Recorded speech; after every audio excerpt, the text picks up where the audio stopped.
Good morning and happy Saturday morning. It's a beautiful morning. Welcome, welcome, welcome to Toastmasters Leadership Institute workshop number 5 out of 9. Today's workshop is titled How to Run a Successful Online Contest. And it will be moderated by none other than Diane Bair, who's a distinguished Toastmaster. She will be joined by our tech gurus, Lynn Morgan and Nishant Chandrasekhar, who will lead us through the first half of the workshop. In addition to this, we have 3 facilitators who are going to facilitate the breakout rooms, and they are distinguished Toastmaster Solazar Dellaporta, distinguished Toastmaster Faye and Declan Shalvey. All 3 members have lots of experience with contests and have experience with online contests. My name is 𝗷𝗂𝗺𝗁𝗃, and I am your host for this morning. Before I give the floor to Diane, I would like to give thanks to several people. I'd like to thank 𝗊𝗵𝗆.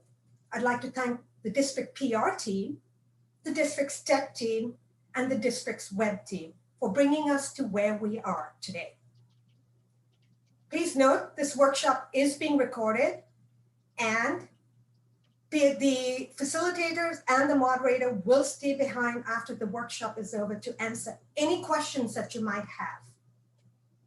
At this time, I ask that you help me in welcoming our moderator, Diane Bair, to lead the discussion. Thank you, 𝗷𝗂𝗺𝗃.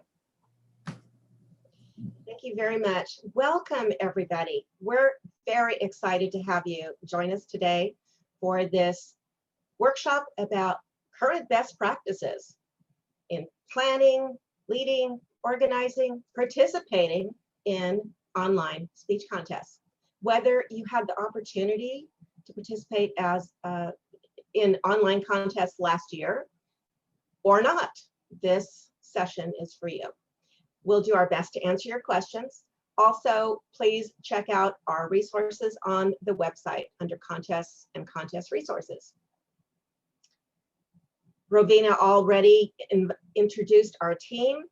We're going to have a 30-minute session on tech, and then you will be able to select the breakout room that you would like to go in and learn more about. You can go in and out of the room, but I suggest pick a room, and we will record all the sessions so you won't miss anything. Now, first, we'd like to do a poll.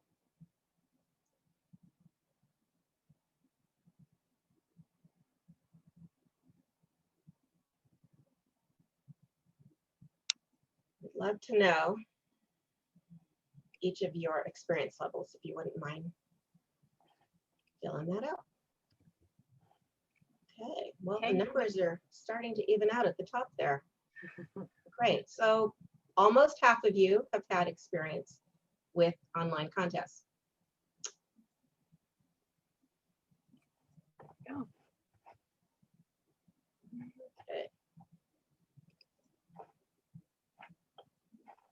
Excellent. Okay, let's move on. If you did answer no, you're in the right place. And if you answered yes to the first question, you're aware there was a lot of trial and error last year getting it right. So we've put together the best information we have to present to you today. Our speakers today are experienced Toastmasters who will give you best lessons learned. So let's get started. Starting off with best tips for using Zoom in your online speech contests.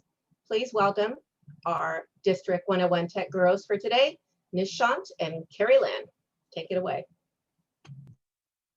Ooh, sorry, didn't mean to replace that. Let me get Nishant back up here. Sorry, I just want to say it all. I did it again. There. Now we have both of us. Good morning, everybody.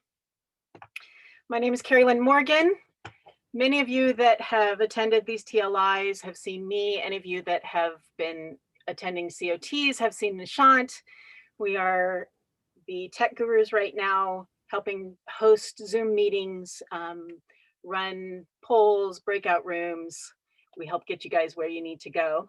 And today, this morning, we just want to give you some tips and tools about how to run an online meeting, an online contest, and how to best use Zoom to do that. I'm going to start out by saying one thing that we have learned that makes things so much easier is have the latest version of Zoom updated on your desktop, on your phone if you're using it, but we actually advise you to use Zoom on your desktop. Using Zoom on a phone or an iPad just isn't as convenient, I will say, as using it on a desktop or a laptop. So that's going to be our first little tip. Let's see, what am I going to do? So I want to say the following advice that we have is not all inclusive, but it is the things that we have learned over the last year that we've been in this world of Zoom meetings for Toastmasters and Zoom contests.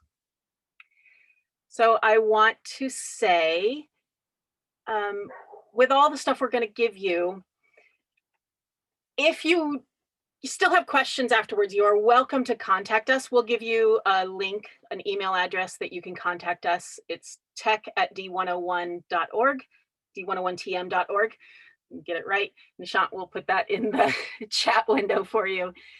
But I do advise figuring out all the details regarding your device and your version and all of this stuff at least 5 days before your contest. This is really important because as much as we like to be available, we can't necessarily be available 5 minutes before your contest when you realize that you can't see yourself.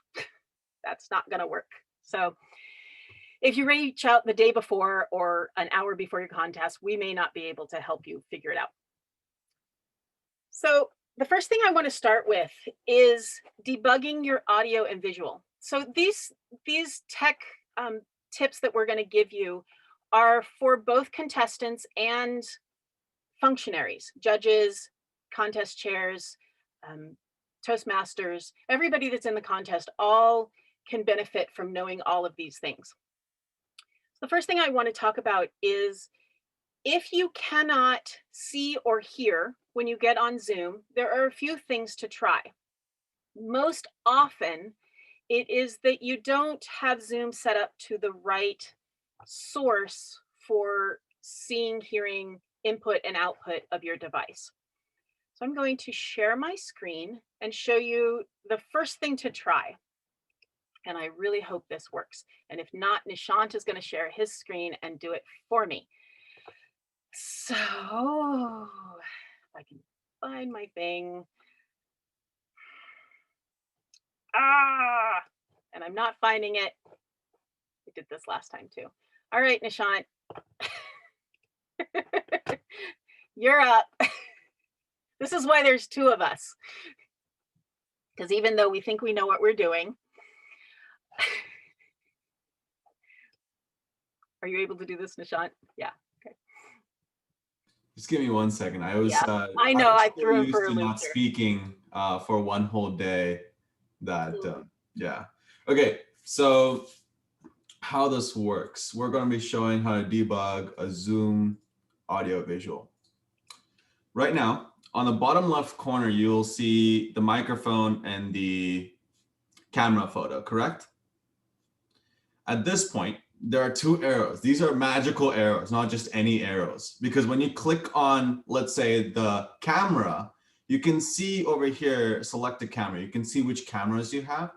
And one good way to check if your camera has been selected, let's say you have an external camera that you've connected to your laptop or desktop, then it will be much more easier to just select and make sure you have the right visual.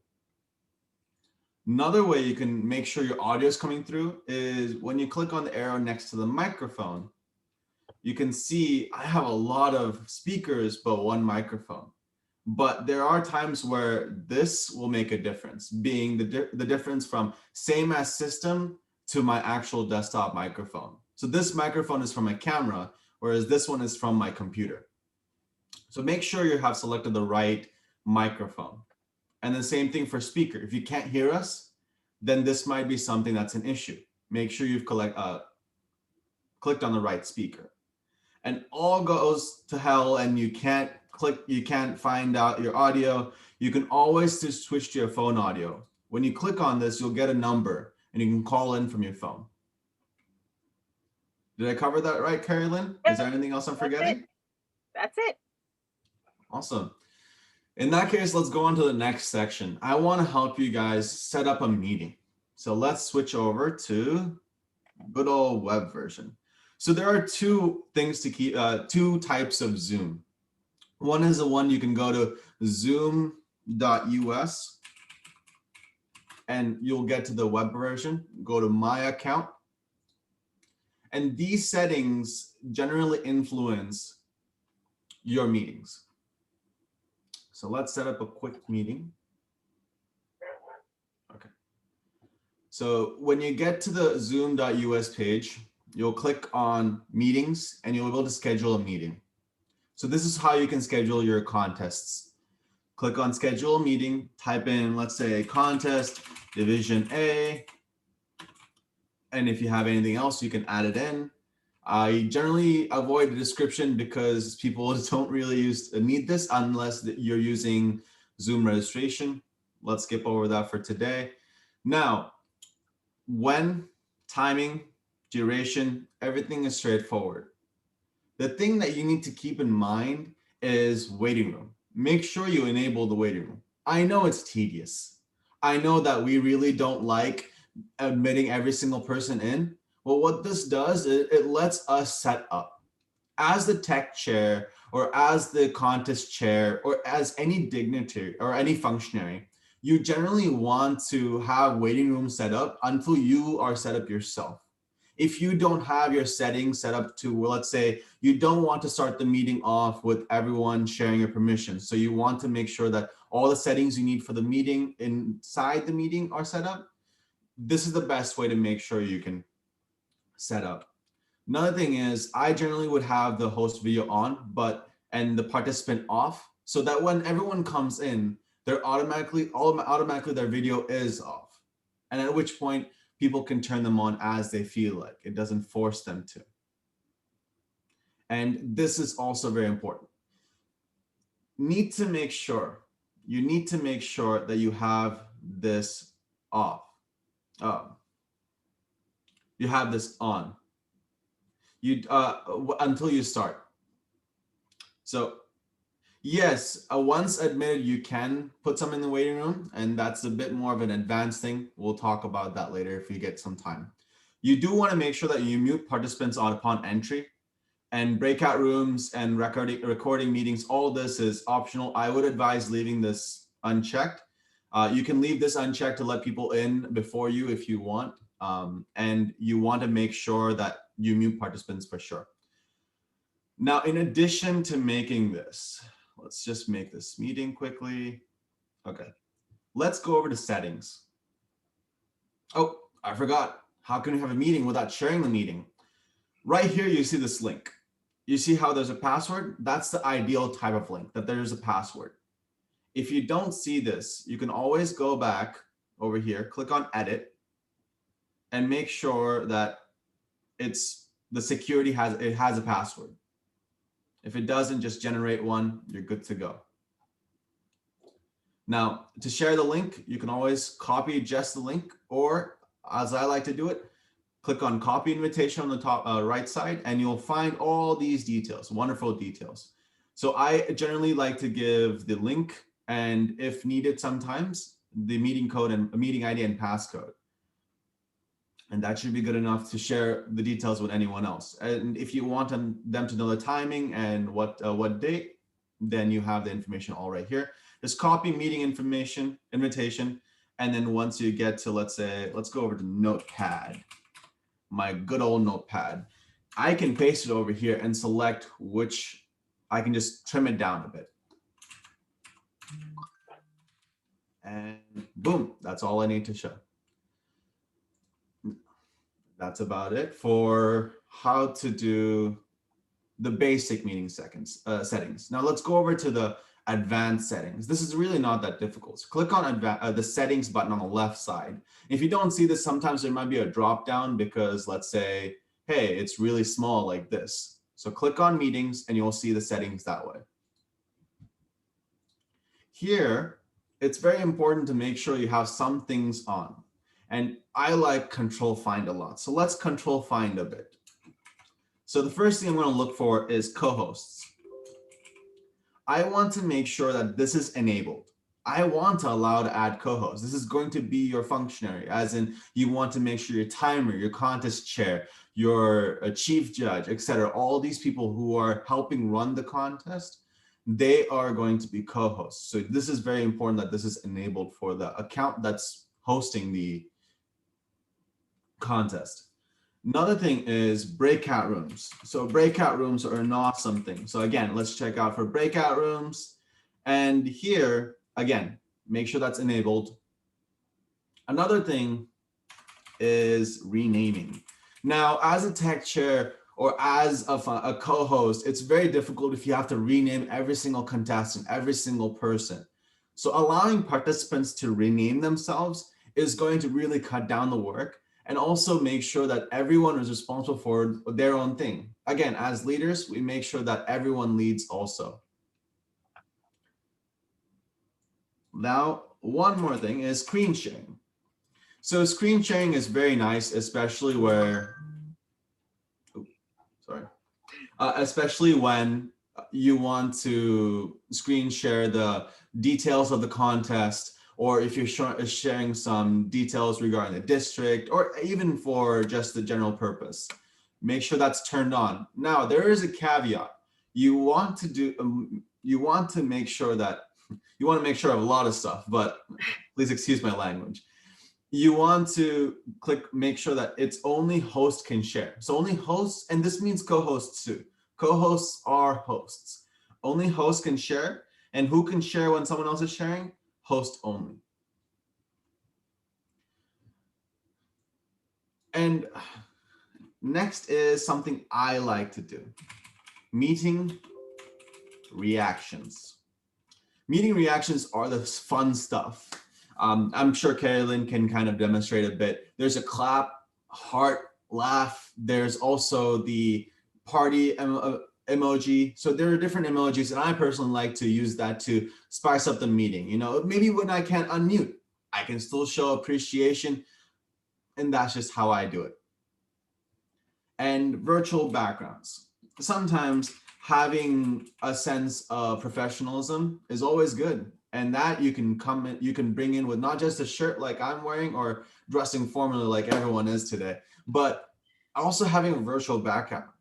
Having a virtual background will also help make sure that you don't show the background of your situation. Just very professional, very clean. This is generally a good idea. And this actually helps with timers also. This is how you're going to show your timing signals. Now, one thing about timing signals is that you don't want to have your face in while you're showing the red, green colors. And I'll show you why in a second, once I finish the settings part. In addition, make sure chats. So here we go, chat. Let's look up, oh, this is the chat I'm looking for.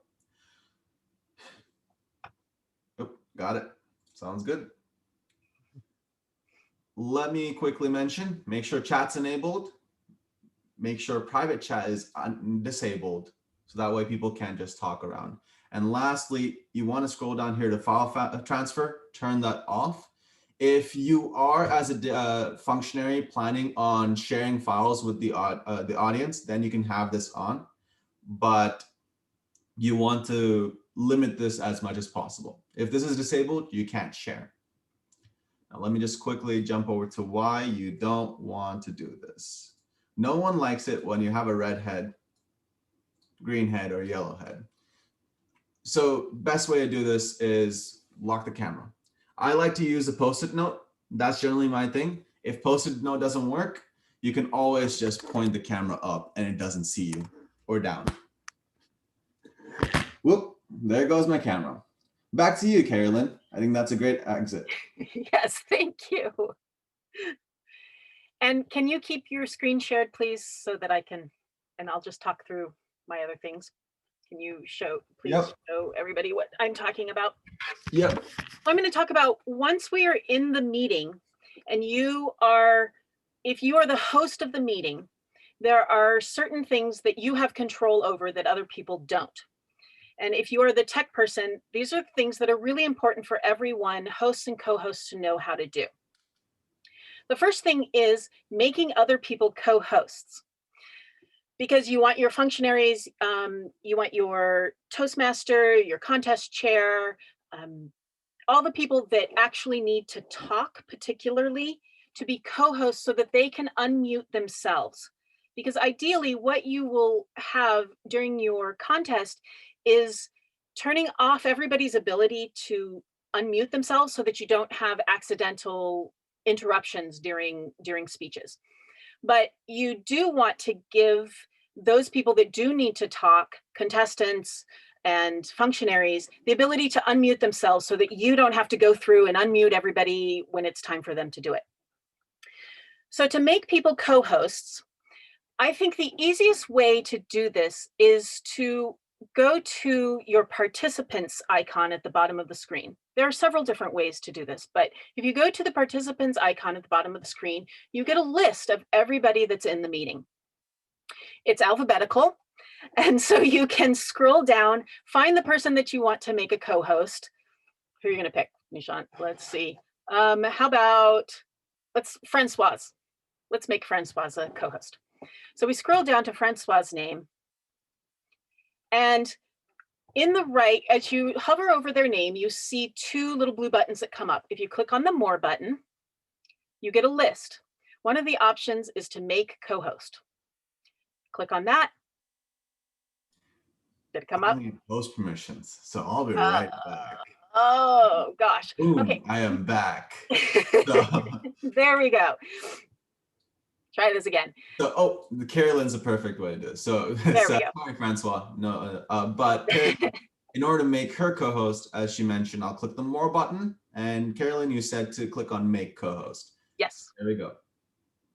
You'll get a pop-up window. Yes, make co-host. There we go. So now I'm a co-host and Nishant is the host. So that's one way to do it. The other option is if you see someone's window, you can click on the three buttons above their name. And there's the same thing, a pop-up menu will come up and you can make them a co-host. So the next thing is breakout rooms, because for your contest, you'll need this particularly for the Tall Tales contest for the contestants. So to create breakout rooms, I'm going to try to go through this very quickly as we're on. Yeah, this is going to be, you guys, I promise you can stick around afterwards and ask us questions. But to create breakout rooms, there's an icon at the bottom, again, create breakout rooms. There's all kinds of settings here. You create one breakout room. This is all pretty intuitive with Zoom. They make it pretty easy. I do suggest you just go play with it and create one breakout room. You click on allow, no, we're not going to allow participants to make themselves, but you will assign breakout rooms. And yeah, then you create it. But it's important to know that you use this icon down at the bottom. Yeah, can the co-host create breakout rooms or only the host? Only a host can create breakout rooms, I believe. Co-hosts cannot do that. Co-hosts can open them, but only hosts can create breakout rooms. Another thing to know is about chat. So many of you are chatting with us here, and there are settings that you can do for chat. For your meetings, I think these are important because we want to make sure that there's no disruptions during a contest, during contestant speaking. So again, bottom of the screen, click on your chat button. That's going to make Nishant's go away. Then it comes back. And at the lower right of your chat, there are 3 buttons. Yes, click on that, and you have a number of options. What we like to set during a contest is host only. This allows people to only chat with hosts and co-hosts during a meeting. This keeps people from chatting privately and disrupting contestants and talking about each other. We just want to discourage that, but they can chat with co-hosts and hosts if there's any technical difficulties that need to happen. There's muting people, mute all. Let's talk about mute all, which is a scary thing. But if everything goes bonkers in your meeting and some setting is not set up and you've got a whole bunch of people that are talking, you can do the fail-safe button of mute all. Up in, where's our mute all button? Where are you at, Nishant? bottom right for okay. me. Okay. Panel, so. Mine is set. Yes. So mute all is a fail-safe button. If you hit that, it will mute every single person, including your contestants, your Toastmaster, your contest chair. It will mute everybody, and those that need to speak will have to unmute themselves. So only use this in worst case scenario. But you can mute individual people. If you have someone who is unmuted, who shouldn't be unmuted, again, in your participants list, you can scroll over and on the 3 buttons, mute, or yeah, let me see. To mute me, for example. Since there we go. Yes. So Francoise is speaking and she shouldn't be speaking, or her dog is barking in the background, or whatever. She's unmuted. You just simply scroll over her name and click mute. That's it. And if she is not a co-host and it's disabled for allowing participants to unmute themselves, then she can't unmute herself again without asking.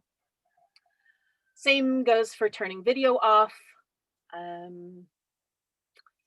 Yeah, we got to move on. There's so much to cover. Okay, so to hide someone's video as well, which we recommend during your contests, we're going to go through a process of hiding non-video participants. This decreases the clutter of a contest and decreases the bandwidth for all intents and purposes. Right. So to hide someone's video, this is the same thing. If you click on your participants list or click on someone's video, click on the participants list and sorry, same thing. If you scroll over their name, click on the more list, brings down a drop-down menu, and you can turn off their video. Or if they're not showing video, then you can hide their cell.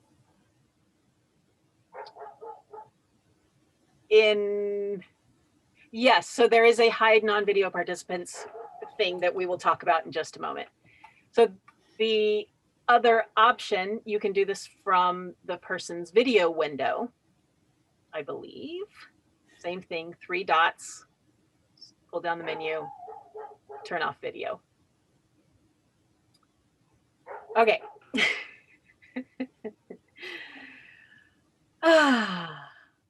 What else, Nishant? I think you're next. Okay, so almost. So there's still spotlighting, and let me cover that. Yeah. How spotlighting works is there's 2 ways, same thing. As you can see so far, we have 2 ways to interact with participants. One is through the participants tab at the bottom. Another one is with their icon, their video, the small 2x2, no, square window. So the small square window. If you click on the 3 buttons, you can do a lot of interaction. Here is how you can do add spotlight or replace spotlight. Generally, spotlighting one person. Let's remove our current spotlights. And how I spotlight someone is I go over to their video, click on the 3 buttons, and I spotlight for everyone. Boom. And same thing, if I want to go over to after I click on the participants, if I go to the right side and I want to click on Spotlight, I click on more next to their name, and I can replace Spotlight now. This will take care of replacing the Spotlight. At the same time, if I want to stop their Spotlight, I can click on more and remove Spotlight here in the list that drops down. Or I can go to the main speaker view as I have it right here and click on remove Spotlight on the top left corner. If you are in the gallery view, the best way to know if you're being spotlighted is a small icon on this bottom left, but you will have to manually click the 3 buttons and click on remove Spotlight, at which point it'll switch back to whoever's speaking primarily. So that's spotlighting and how to remove spotlighting. And this is the features that are available for TechChair is every one of these as the host. And as a co-host, all these features, except for making someone a co-host or creating breakout rooms, it will be, everything else is available. So a co-host can spotlight people, can mute people, can launch, they can set up chat stuff, they can launch polls, but only the host can create polls, create breakout rooms, and make someone a co-host. Polls are something we'll talk about later if we do have time. I've used them a little bit. They're very, very nifty. You're on mute, Carolyn, but sounds We good. don't use them during contests. Yes, okay. We don't use polls during contests. Okay. I will have to fit this in somehow. For contestants, this is the hide non-video participants, Greg. And at this point, we'll be using you as our guinea pig, sorry, as our helper, as our helper. Guinea pig works. Sounds good. So the first thing I will do is I will actually turn off your video. And this we already know, as Carolyn helped us understand. You go to the video panel, click on the 3 buttons, or you go to participant tabs, click on the more button. And in the drop-down list, make sure you click on stop video. So at this point, we see 3 people.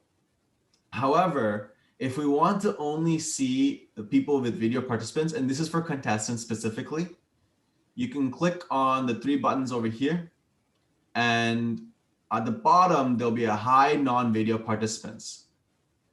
What is important is that, let's say I'm in the gallery view here. You have to click on a person who has their video off for you to be able to see the hide non-video participants. If you click on someone who doesn't have their video off, you will not see the option. So if I click on the 3 buttons here, you can see for Carolyn, I don't see the option, but for Greg, I do see the option of hide non-video participants. When I click on this, boom. Even if I'm in gallery view, which I am right now, I can only see myself and Carolyn. And if Carolyn turns off her camera, you can see that only I end up showing up.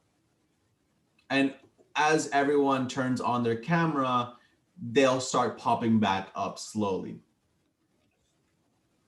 And that's how you do the non-video participants. Okay, I just tried that. It says you cannot start your video because the host has stopped it. Right. Yes. Because you're So not a let me co-host. ask you to start the video. Okay. There we go. There you go. And that's another thing, is in case something goes wrong for the actual contest in terms of contestant not being able to turn on the video, and you as the tech chair want to do a small help from your side, is you can go click on the participants, go over to the participant on their name, click on more, and then ask them to start their video. There will be an ask to start video button. Mm-hmm. Right now, because everyone has their video on, you don't see the option. Now, how to pin, go ahead, Carolyn, what's up? I was going to say, this is why it's important to know how to do it both in their video window and in the participants list. Because like Greg, if we had a hide non-video participant checked, where we were hiding our non-video participants, and we wanted to turn your video on for you, we can't find you in your video window because it doesn't exist. So you have Right. to know how to go over to the participant list to find the person. And you can turn it on there. Yep. Right now, we only have 3 participants, as you can see, so there isn't a search filter. But if you remember back in the beginning when I was showing all the different names, there was a search filter. So if you can't scroll down fast enough, just type in their name. And so for contestants, it'll be TT1, TT2 for table topics, and it'll be IS1, IS2 for international speech. And just type in IS, you have, boom, you should have all the contestants. TT, you should have majority of the contestants and a couple more people, because I know that many names have 2 T's in them. But it will make everything simpler. Now, how to pin the timer. Let's say, Greg, you are the timer. I want to pin you. I'm going to click on the 3 buttons over your icon, and I'll click on pin. Now, because of non-video participants, as you can see, there's only 3 participants, but when we did have non-video participants enabled, we didn't see everyone. The timer will always have the video on, so you generally don't need to have the, sorry, 1 second. There we go. There you go. So generally you don't need to have the, what you call the timer pinned. And the reason why we see here both Carolyn and myself is because I've spotlighted Carolyn, even though her video is off. So if I remove her spotlight, she goes bye-bye. Yeah, so now even in speaker view, you can see that's just me and you, Greg. Okay, when you, before you took her off again, all I saw was her, I guess the icon or whatever. Profile, right? Right. Yeah, yeah, exactly, yeah. Because she still had her camera off. Yep. Okay. Yep. So now let me switch back to something else on the newer versions. You can move the tiles around. So during general meetings, I'll always move the timer, put the timer up in the upper left corner or something like that, rather than pinning them.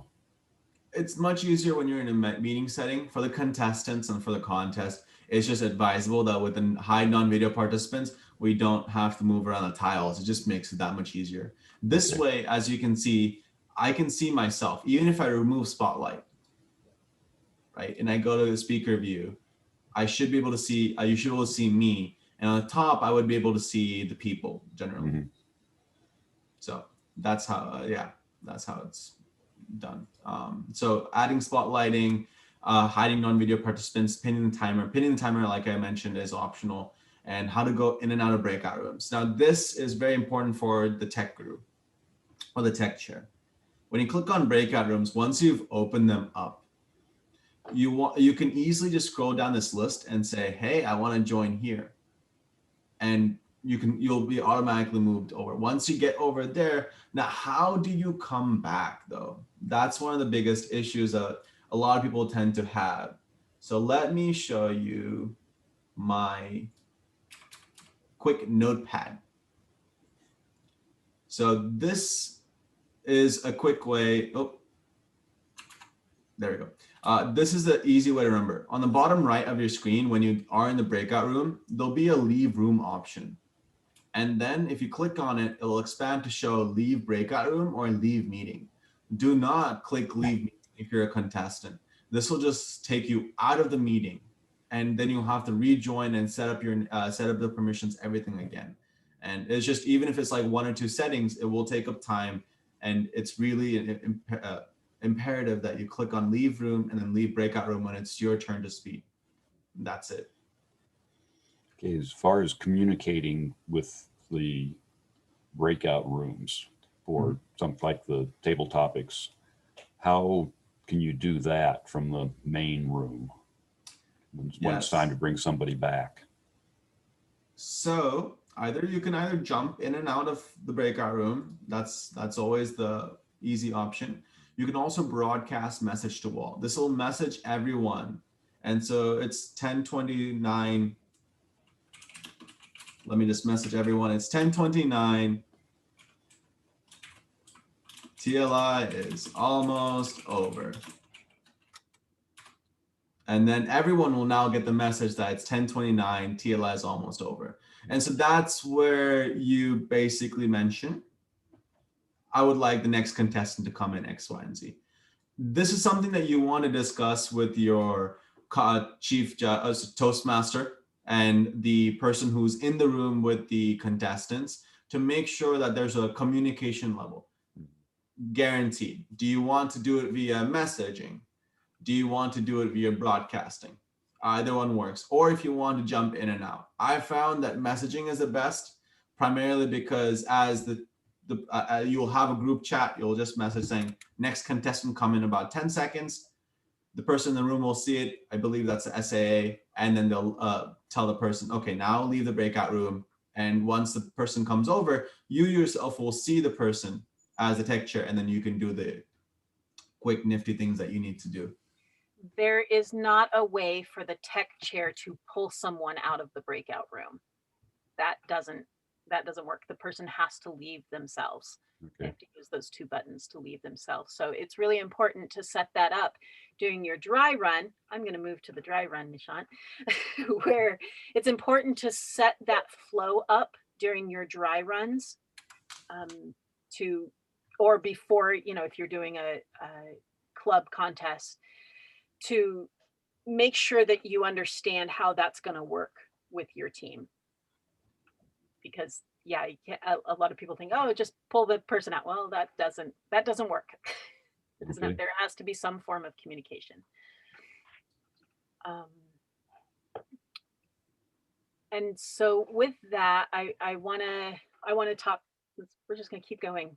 Yes, we're just going to keep going. And so I want to talk about dry runs, which is, I think, kind of one of the most important things you can do during a dry run as a tech chair and as a contest chair and a Toastmaster and as a contestant is to get the flow going. It's a really good time to understand how the flow is going to go, especially from breakout room to speaking to being done. And we have, I think, discovered a system that works. And it's kind of, I mean, there is a step-by-step thing that we found works well. I'm not sure that we need to, I don't know, insist on that here, because I think clubs and areas can maybe figure that out on their own. But I do want to say, like, what we have found is there is a script and there is a really good, appropriate time to bring a contestant into the room. But really what I want to emphasize is practice that during your dry runs.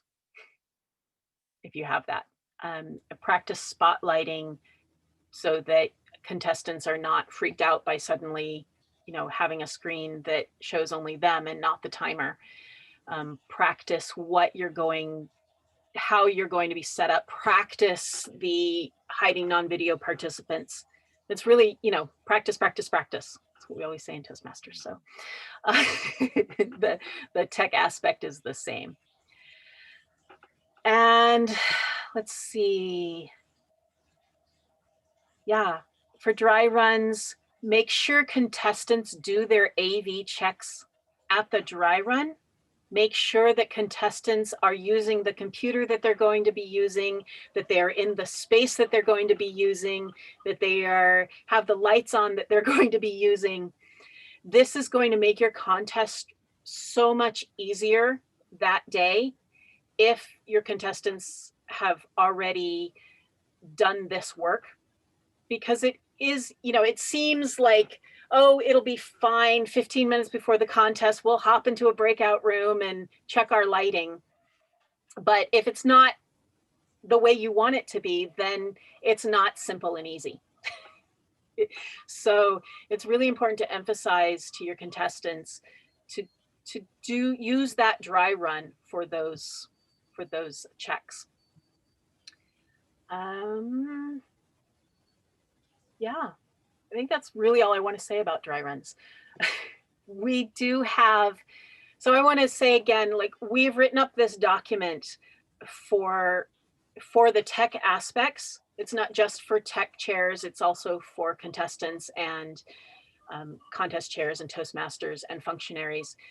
And we have this available, and it goes into a little more detail about how to use Zoom and the features that you should be familiar with. That's So, on the district website. on the TLI website, I believe it's under contests, and Okay. there's a Zoom section with Zoom tips. I think this is called Zoom contest tips. You know, Diane. Zoom contest tips on the content resources page. That's it. I just linked both of them Great. in the chat Great. for you, Greg. Great. Okay, thank you. All right, Nishant, you want to say anything about contests or? In terms of contests, I think just make sure before on the day of the contest, before the contest starts, set up the 2 breakout rooms for the two types of contestants.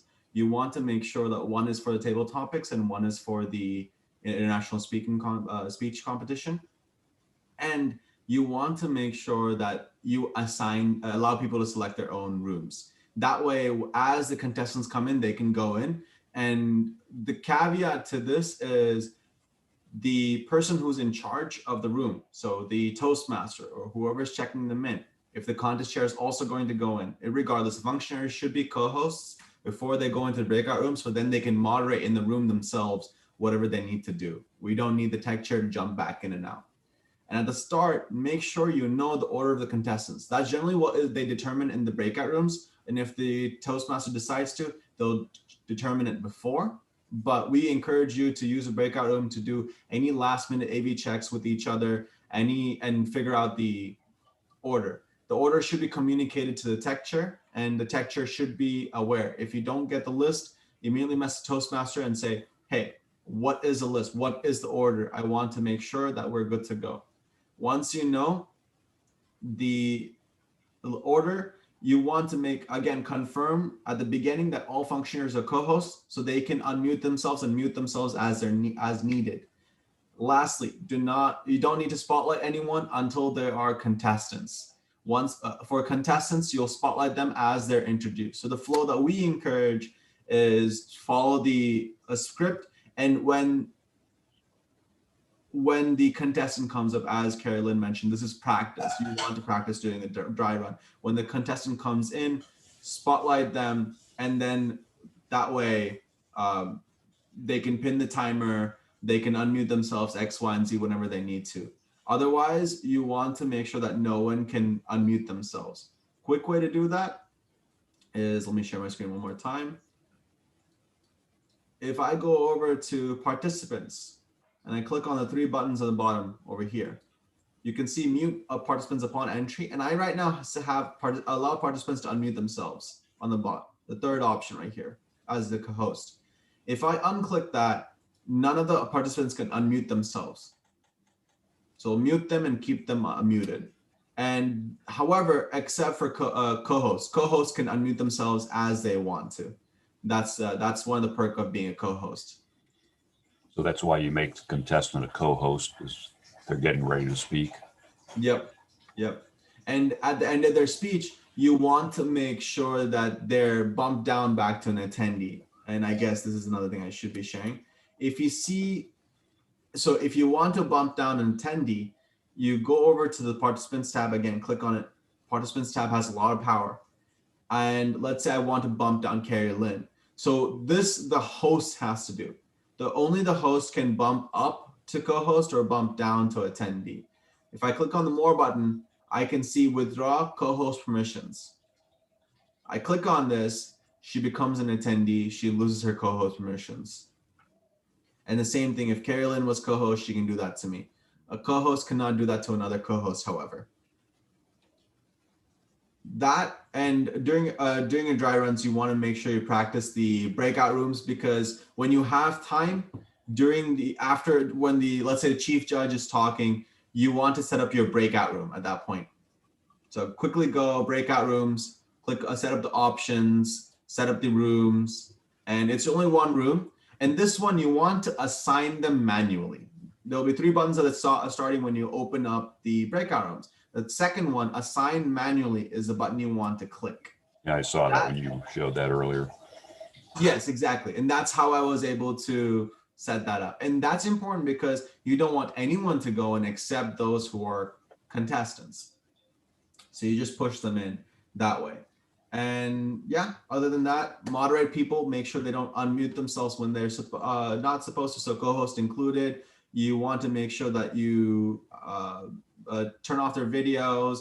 And for ballot counting, set up a breakout room during the last 1 minute of silence and assign the ballot counters and the chief judge to automatically move when opening the breakout room. Automatically moving them is actually an option you can click once you've started setting up your breakout rooms. You have more than one host. Yes, and that's so it'll be host as in the person who's running the thing, starting the meeting, and you can pass that in and around. It really that's an extra feature. Generally, you make the host makes everyone else co-host and gives them the permission to move around, do the stuff they need to. But you can only have one host at a time. Yes, there can only be one host at a time, but there can be any number of co-hosts. Right. Yep. Now, to wrap it up, there are a couple learnings we've had, and I think this is just something to keep in mind.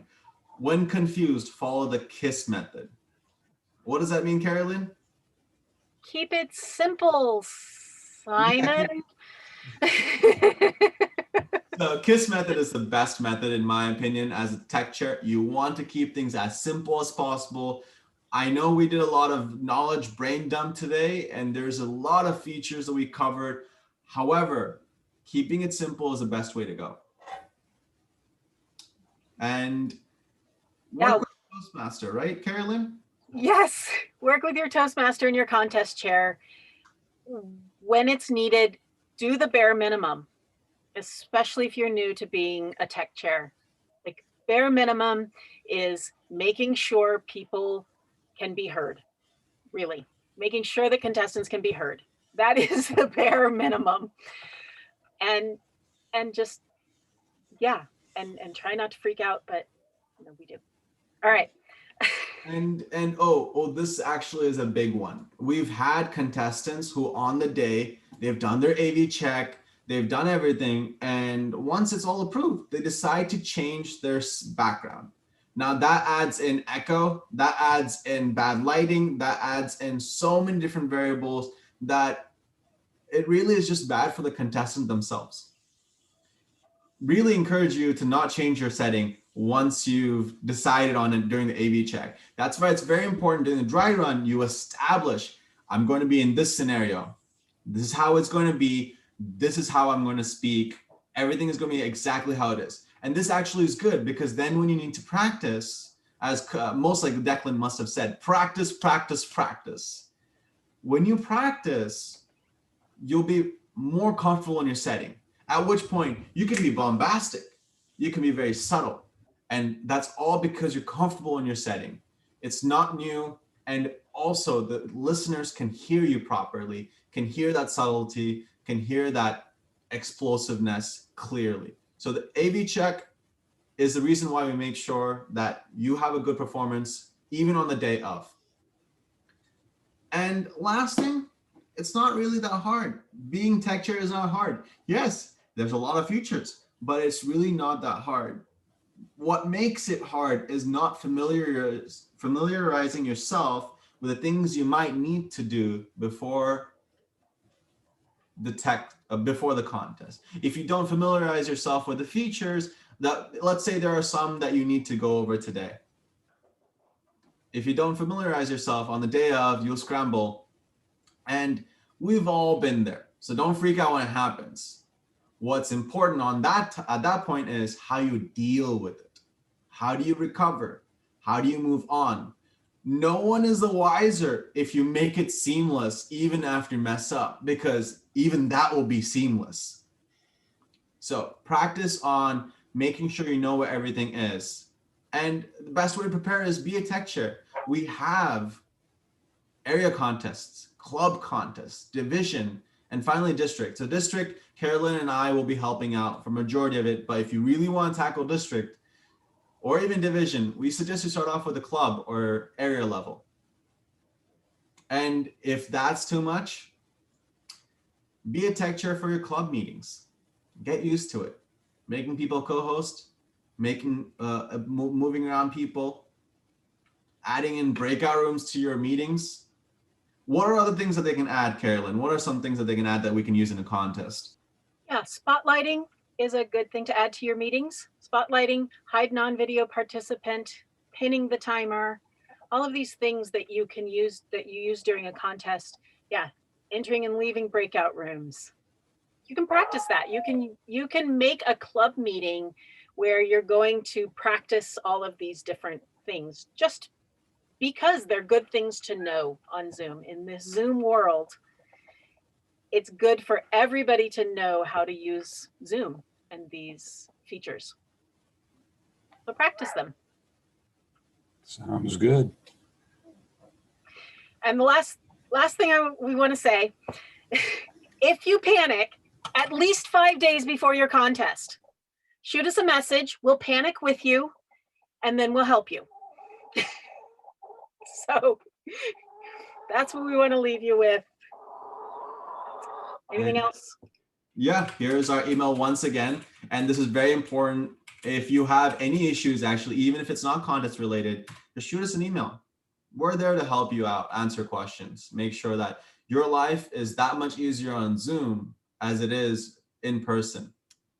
And we'll do our best. Let's all work together. Well, welcome everyone. I hope you can see the slides that are around me. Welcome to the session where we're going to be talking about the contest planning, and I'll be also talking a little bit more about the role of a contest chair, Toastmaster, and the sergeant at arms and how everyone's involved.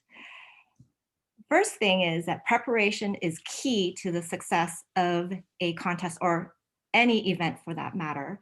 So the more that you start planning in advance, the more successful you're likely to be. So thank you again for joining us in this session. I'll mostly be talking through the session in terms of a club contest, but a lot of the information that you see or you hear today and see in the slides do apply to the district level contest with some minor changes. If you do have any questions, please feel free to post them in the chat. If I'm not able to get to them during or before 10:30, you can stick around a little bit after to answer some of them. And if time runs out, then I am more than happy to help answer them offline.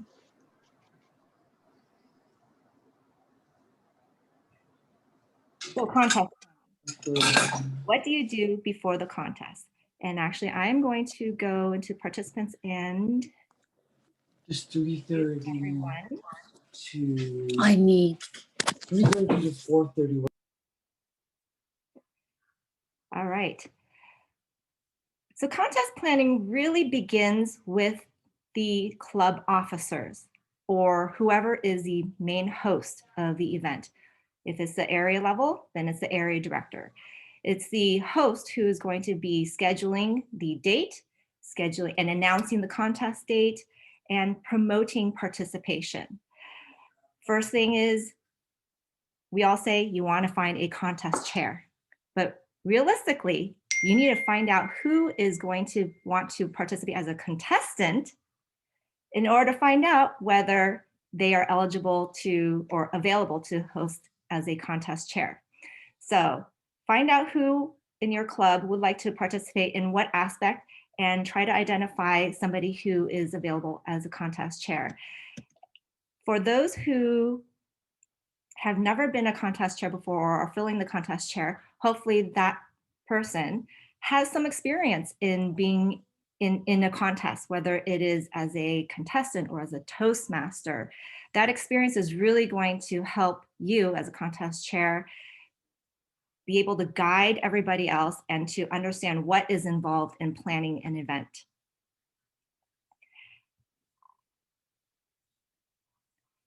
Secondly, once you have identified the contest chair, then that contest chair is the one who drives the whole event planning forward. I actually recommend the area or the club officers, when they're trying to identify people to fill roles, start looking for Toastmasters, start looking for all the other functionaries, because it's really a team planning that really helps to make this a success. The contest chair can then move forward and help to identify the Toastmaster, the main functionary, other main functionaries, the chief judge, the tech chair, the sergeant at arms, and even all the other smaller role, or the non, I guess I would call them the other functionary roles, like the judges, timers, ballot counters, the contestants. But you see the 3 columns. So once you've identified the Toastmaster, the Toastmaster can help out to recruit or to find and connect with the contestants. The chief judge would be the one who reaches out and tries to find and communicates with the judges, the timers, ballot counters. But you as a contest chair would of course help out overall. In order to be sure that everybody is qualified for the contest for serving as a judge or contestants, you need to know the eligibility requirements. So I recommend, the link isn't here, but I recommend that you do go to to the main website, d101tm.org/contests. And there you will find the eligibility requirements for contestants, which are mainly for the international speech contest, as well as judges. Now, this is mainly for the chief judge, but just to let you know, the requirements are for the area and above level. For club contests, you may not have enough people who may have finished level 1 and 2 or completed 6 speeches. So it is perfectly fine for your club level to have everybody, all paid members, serve as, who are not serving in a main functionary role or as a contestant, to serve as a judge. But the chief judge will need to make sure they are well aware of the criteria to judge for each contestant and each contest. So moving to the club contest chair role or responsibilities, it's really, as a chair, your job to oversee the entire planning and execution of the contest and make sure that it runs smoothly. And in doing so, in order to do so, you need to first set and communicate expectations. When would you like something to be done? How would you like something to be done? When I served as contest chair for the Fall Fusion, I said, I want, one of my expectations that you may or may not see at some contests was that I personally do not want to hear the timer speak. The timer is to be seen and not heard. That was my expectation, and that was how we executed it. So those are some of the things that you can determine as a contest chair. Some expectations that all the main functionaries are well prepared, review all the guidelines, review all the rules, look over the speech rule book. So communicate that to make sure that they are prepared. You also want to make sure they have all the resources, the functionaries have all the resources they need to be prepared. And Diane has put together a very comprehensive list of documents for everybody to look at on the contest resources page, which is right here. So I'm going to go quickly to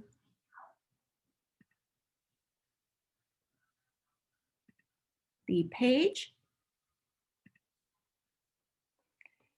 I hope everyone can see it. This is the contest resources page. If you just go to the main website, I'll show you, when I refer to the contests page where you can find eligibility information, you can go to happenings, scroll down to contests, and here you can find eligibility in this first outline box. To find the contest resources page. We go to the resources, all the way down to contest resources. And here there are checklists. There's a document for contest chairs on organizing an event. There's a template spreadsheet that we'll talk to a little bit later about. There are briefing checklists, and these have all been customized for online contests, because for online contests, we have the additional step of briefing about the tech requirements, about different methods of ballot counting and recording time. So there are, I need to disable my notifications. Sorry. All right, so there are spreadsheets that the ballot counters, the timers can all use instead of writing on paper like we did in person. There are scripts here for you to follow, and I'll be talking about modifying, customizing it for your particular contest. Zoom contest tips, and these aren't just for the tech gurus. These are tips that the contest chair needs to know about, that the Toastmaster needs to know about. The Toastmaster needs to communicate certain tech requirements to the contestants during briefings. So everybody should definitely take a look at the Zoom contest tips page. And down here, if you've never organized a contest, you do need access to different forms. So there are contest kits, which are packages of the forms that you need for specific contests. And this year, the contest is not only international speech contests, but table topics speech contests. More importantly, the speech contest rulebook. The contest chair will need to make sure that the chief judge gets access to the speech rulebook. The Toastmaster should make sure that the contestants review the contest rulebook. And to make it a little easier for some of us, there's even a simple little form about the rulebook changes for this year. So you don't have to look through the entire rulebook. If you're kind of familiar with some of the rules, then take a look at the rulebook changes and just see what has changed in the last year. One important thing that has changed: none of the contestants can refer to another contestant's speech in their speech, in their contest speech. Anything that has been communicated or said in their speech during the contest. Otherwise, they will be disqualified. Or someone can protest their speech and they can be disqualified. All right. So let me go back to the Zoom.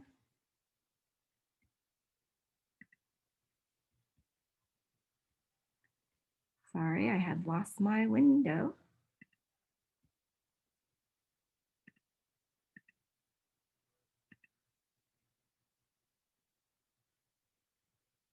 All right, I'm going back to sharing the presentation.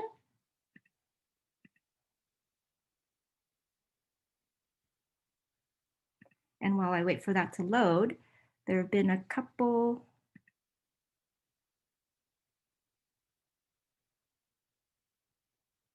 All right, so Lynn has asked, as AD, do we need to get one of our clubs to host the contest? I don't think that is entirely necessary. Before, when clubs hosted the contest, it was because you needed a facility to host it.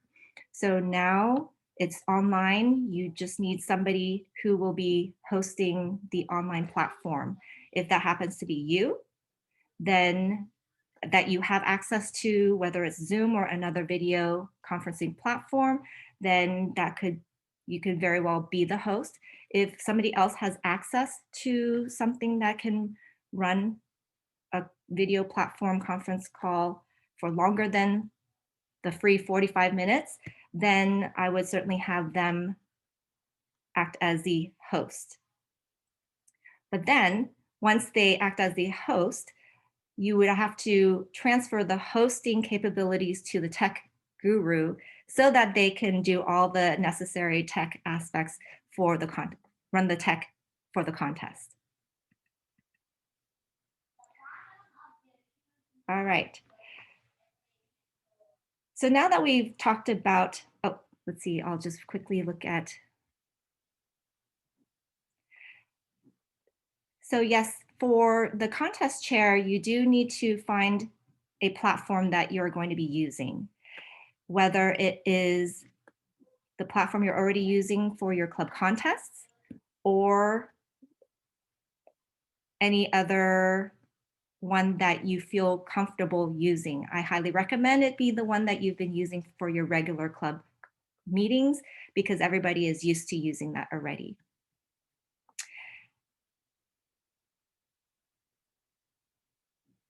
If it's Zoom, then a lot of the district events are using Zoom, but it does not have to be Zoom. And where can you find a tech chair or host?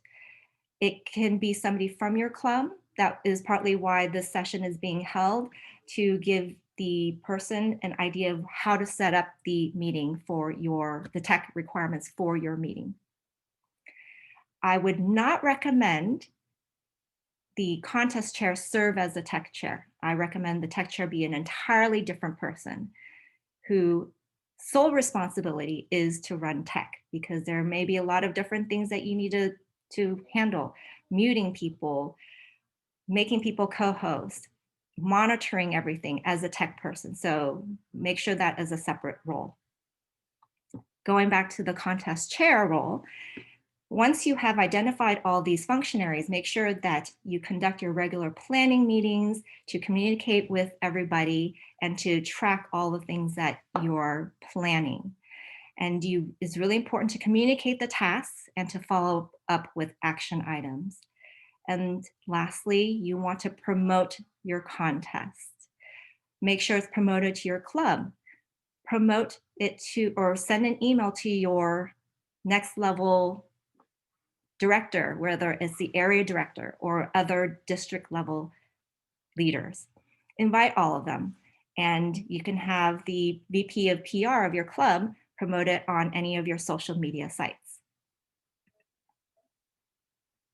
So how do you go about doing all this? I highly recommend that you track all your planning details in a spreadsheet. We have provided a spreadsheet template on the contest resources page for you to download and use. It is under the forms and checklists. This is a form or spreadsheet that you can track people, meaning the contestants, functionaries, their contact information, their speech titles. There are tasks, action items, the status of these action items, who's responsible, that also needs to be checked and tracked.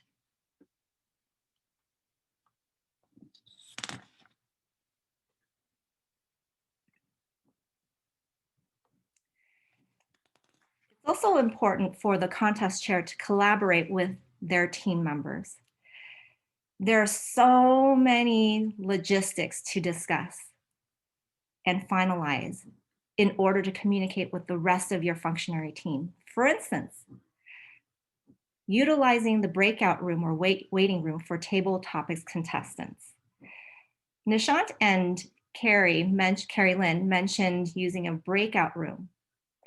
If you are using Zoom, you do have the option of using a waiting room, in which case you don't need to have an SAA sit there and wait with the contestants and let them know when they can return back to the main room.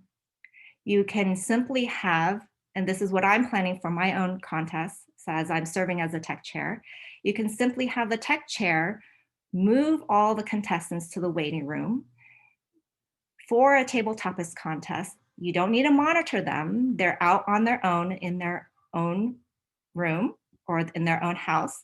and they're just waiting, and you can communicate with them to let them know, okay, hey, I'm going to bring you back. Your turn is up to speak soon. So that is a great way to reduce the number of tasks that needs to be done, meaning the responsibilities of an SAA, and just to simply not have to create a breakout room for the purpose of having table topics contestants wait in it. Other logistics that you have to think about. How are you going to do the ballot counting, the judging procedures, because it is all online. For the Fall Fusion, we had identified all the judges in advance, and we sent them emails. The chief judge sent them emails, for which then they responded to the emails with their first, second, third place winners.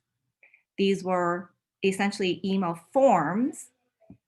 They had to sign their name by printing their name on the bottom.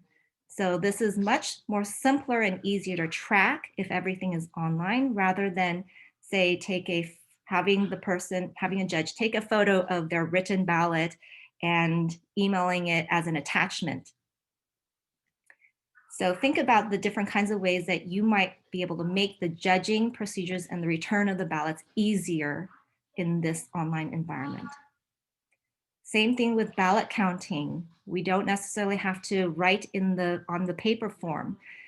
There is the template ballot counting spreadsheet that we've provided on the contest resources page, where you can point the ballot counters to who, if you opt for the chief judge to email the judges the ballots to return, the ballot counters can be copied on those email responses, and then they will immediately see who each judge has selected as first, second, third, and then they can easily go through and enter on a spreadsheet that is viewable by those responsible to enter their points, and you can easily calculate in a spreadsheet, and the contest chair, the chief judge, can all see what's going on.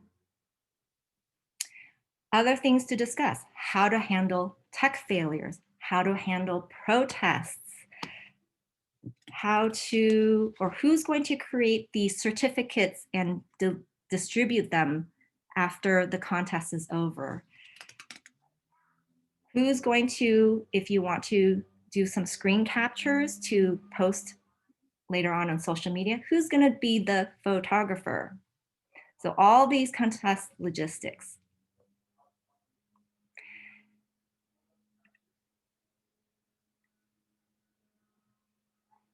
So going back to a few questions, just so I don't fall behind. The area director, can the area director be anything but contest chair? Definitely, the area director does not have to be the contest chair at all. In fact, I highly recommend that area director or the district leader look for a contest chair from within one of your clubs. That is a great opportunity for members to gain leadership skills, whether it is to drive a team of people who they don't necessarily know, who are coming from different clubs, to learn about teamwork, delegation, facilitation, etc.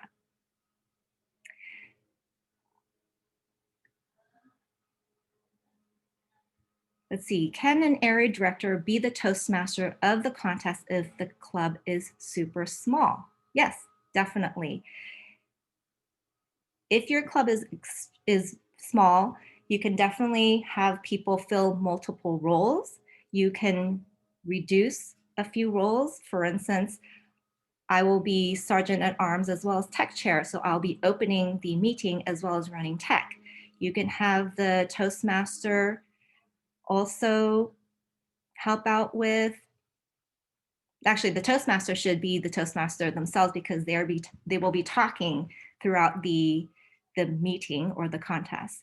The chief judge can help with the ballot counting, since the chief judge is already going to be there, rather than to have 3 ballot counters. You may just have 1 or 2 and have the chief judge assist the ballot counter. So you can look for ways to optimize and reduce on the number of roles needed.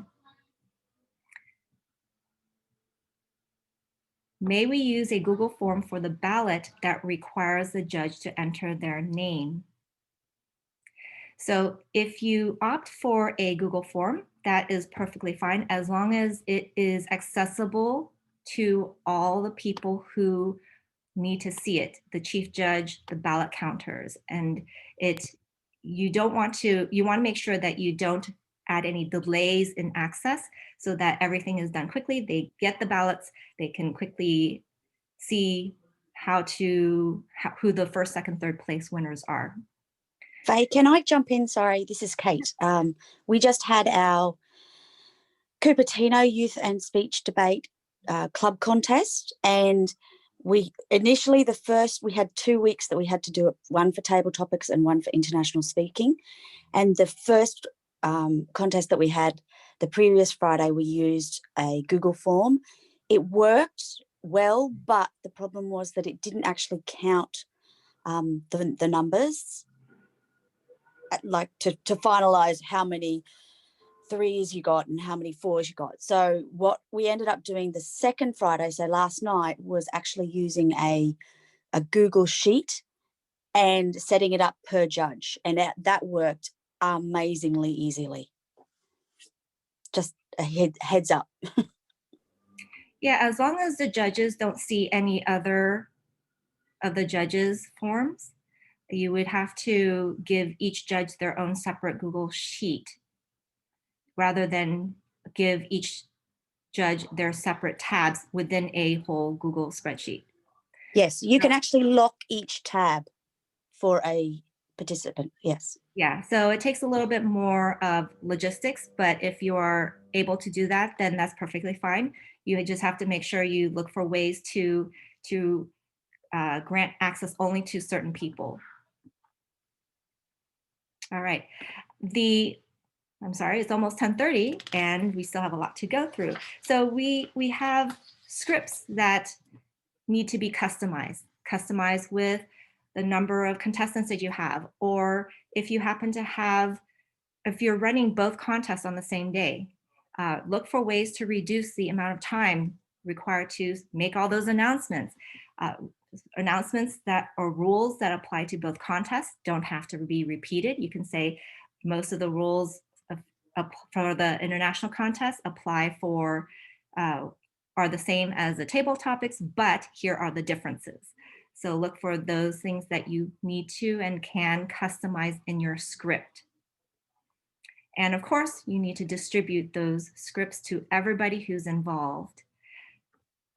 For the Toastmaster, it's really important for you to practice and learn the script. There is a very specific way that you need to introduce the contestants, and it starts with the AV check.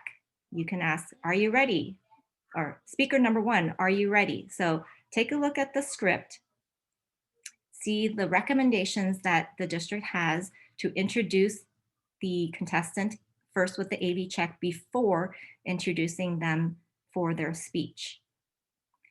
There are numerous contest rules that you need to be familiar with. And this goes as well for the contest chair. Understand the contestant tech requirements.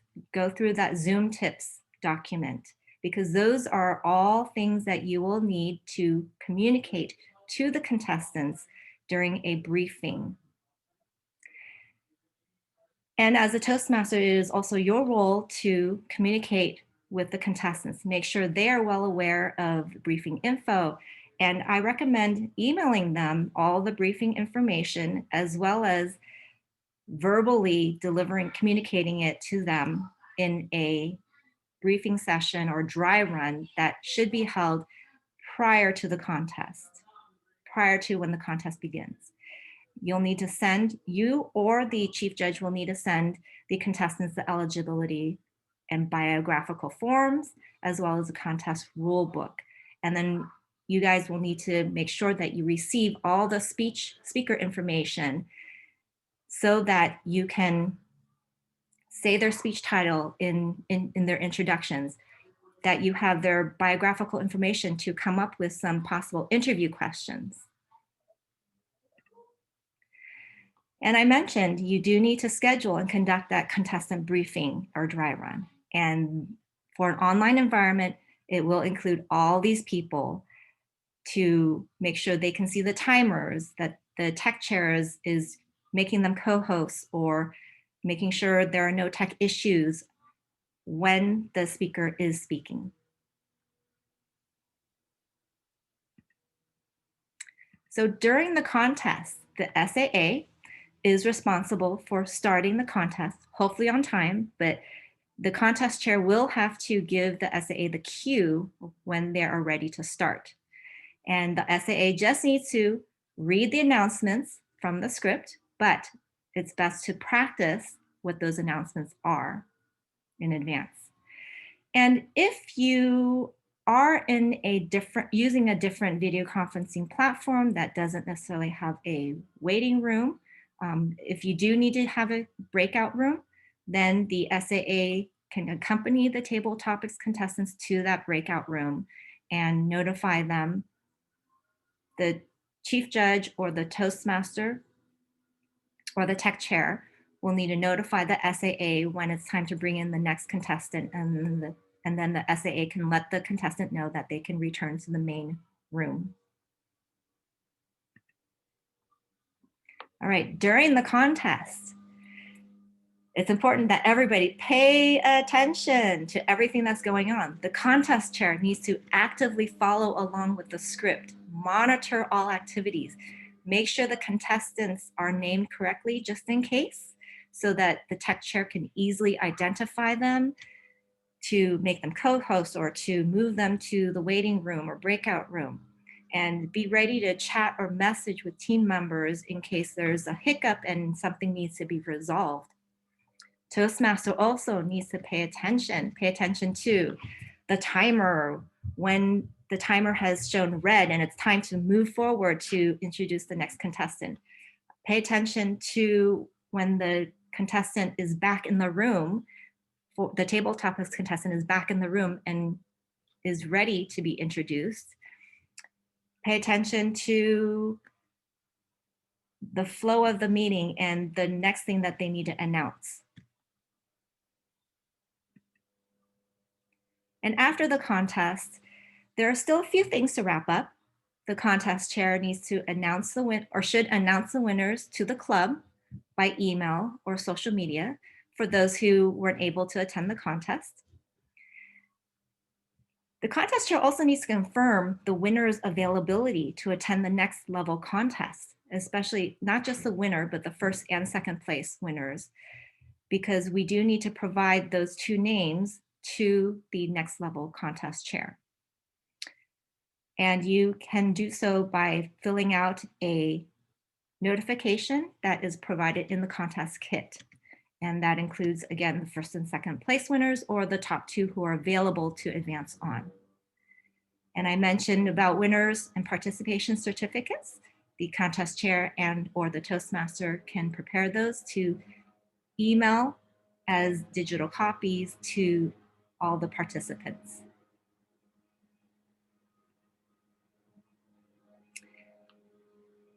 If you do have any questions, please feel free. You can take a snapshot of this. Please feel free to contact Diane Bair, our district speech contest chair, or myself. We are happy to answer all your questions. As a reminder, these are links to important information. The eligibility requirements are on the contest page. The contest resources with all the important forms, documents are on the district contest resources page. I'm gonna go back to, I may have missed a few questions. All right, so Francoise asked, can you ask surrounding clubs to be timer or counters for a small club? I highly recommend that if you do have a small club, even if you don't have a small club, if you really need that support, say you have a lot of members who want to participate in a contest and not enough judges or enough people to fill functionary roles, please do reach out to your network of Toastmasters, as long as they are paid active Toastmaster, you can invite them to help out with your club contest, especially judging and any other roles. Should the Toastmaster give instruction to contestants to pin the timer tile? Is that in the script? Yes, it is. And that is something that you want to cover during the dry run or the briefing. There are certain steps that the contestant needs to follow, the process of when they are getting ready to speak. Everybody should make sure that they do not display any non-video participants. Everybody who's not speaking should turn off their video so that the only speakers that are shown for the moment is the one actively speaking, which begins with perhaps the Toastmaster and then transitions to the speaker. And in that process, you may, as a Toastmaster, ask as a secondary AV check question, have you pinned the timer? In which case, then the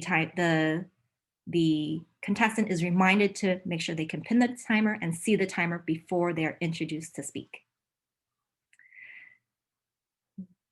Will there be trophies this year? And if so, are we distributing them by mail? As far as the district level, I don't know for sure, but I believe there should be trophies. And it is really up to the district leaders to determine how they will be distributing them. I unfortunately am not aware of that aspect of the district level contests.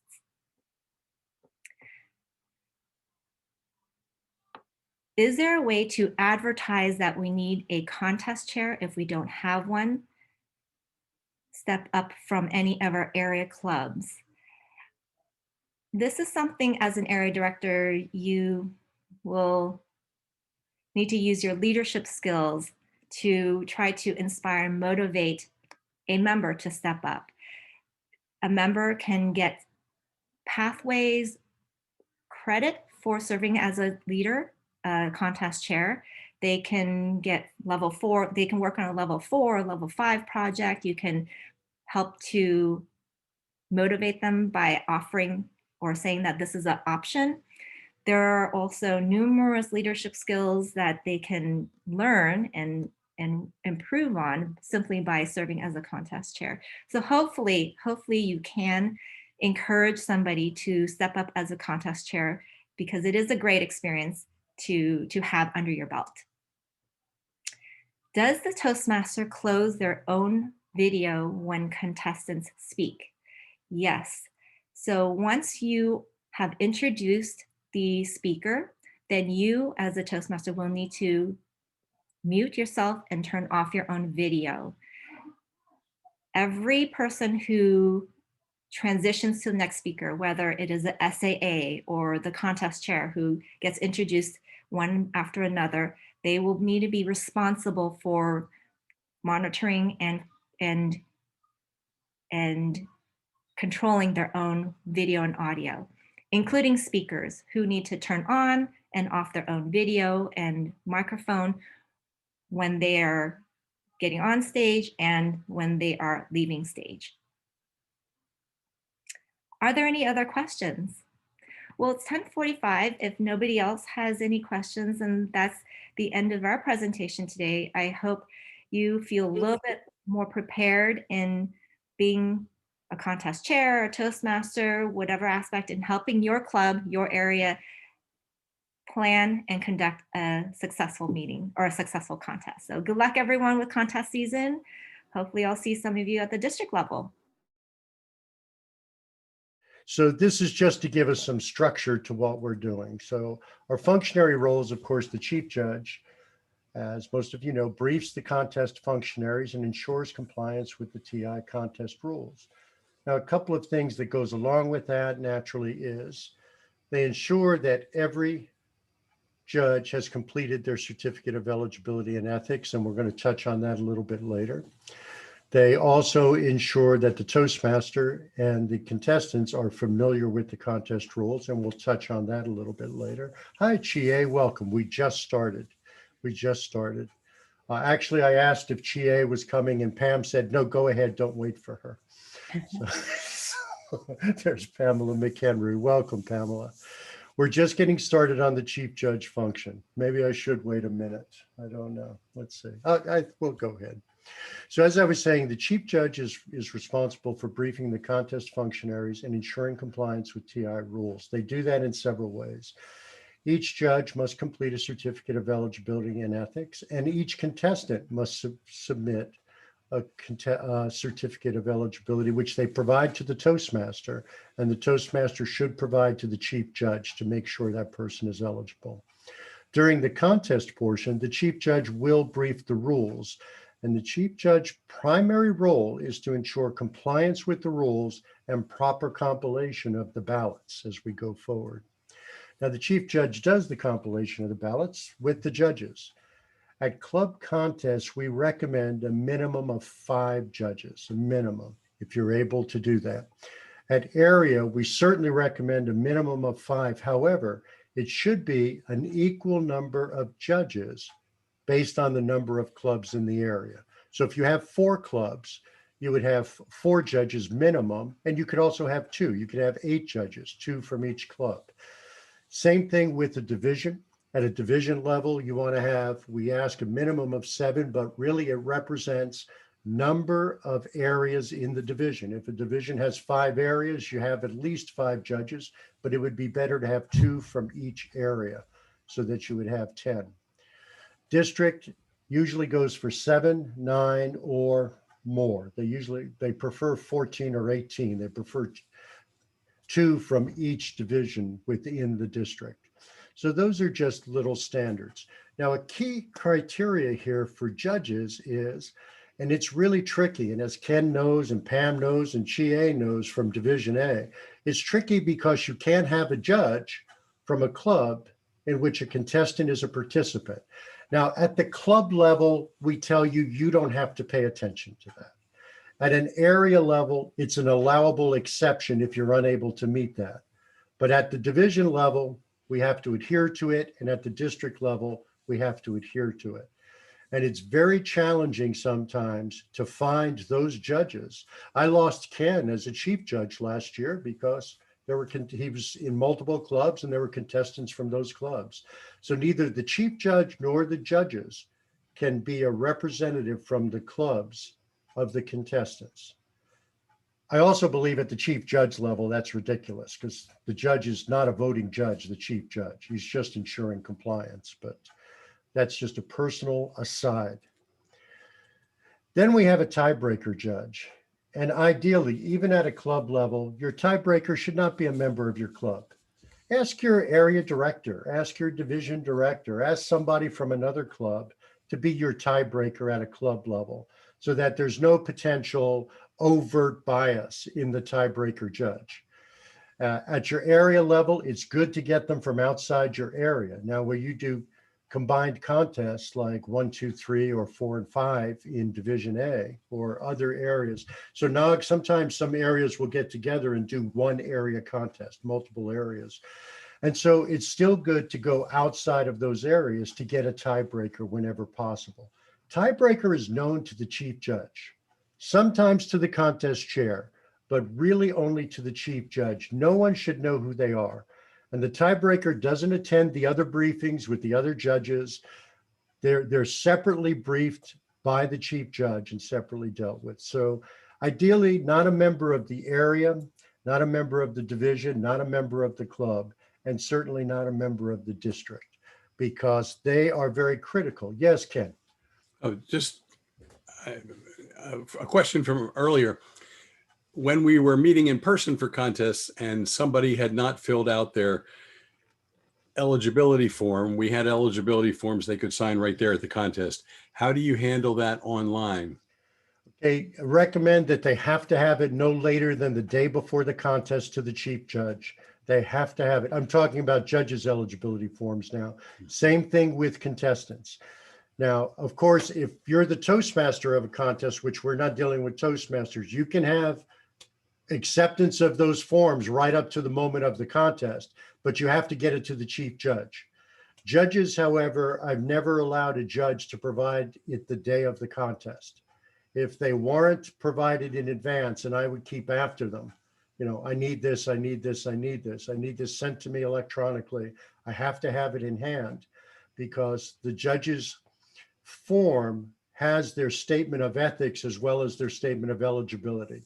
And that's an important part. So at the dry run briefing, which is done in advance with the judges, and you also have the other functionaries we'll touch in a minute, I insist that right there that they provide it at that day. If they don't provide it, I just stay on them till I get it. But my preference is day in advance, day before the contest starts, so that we're not chasing down eligibility forms.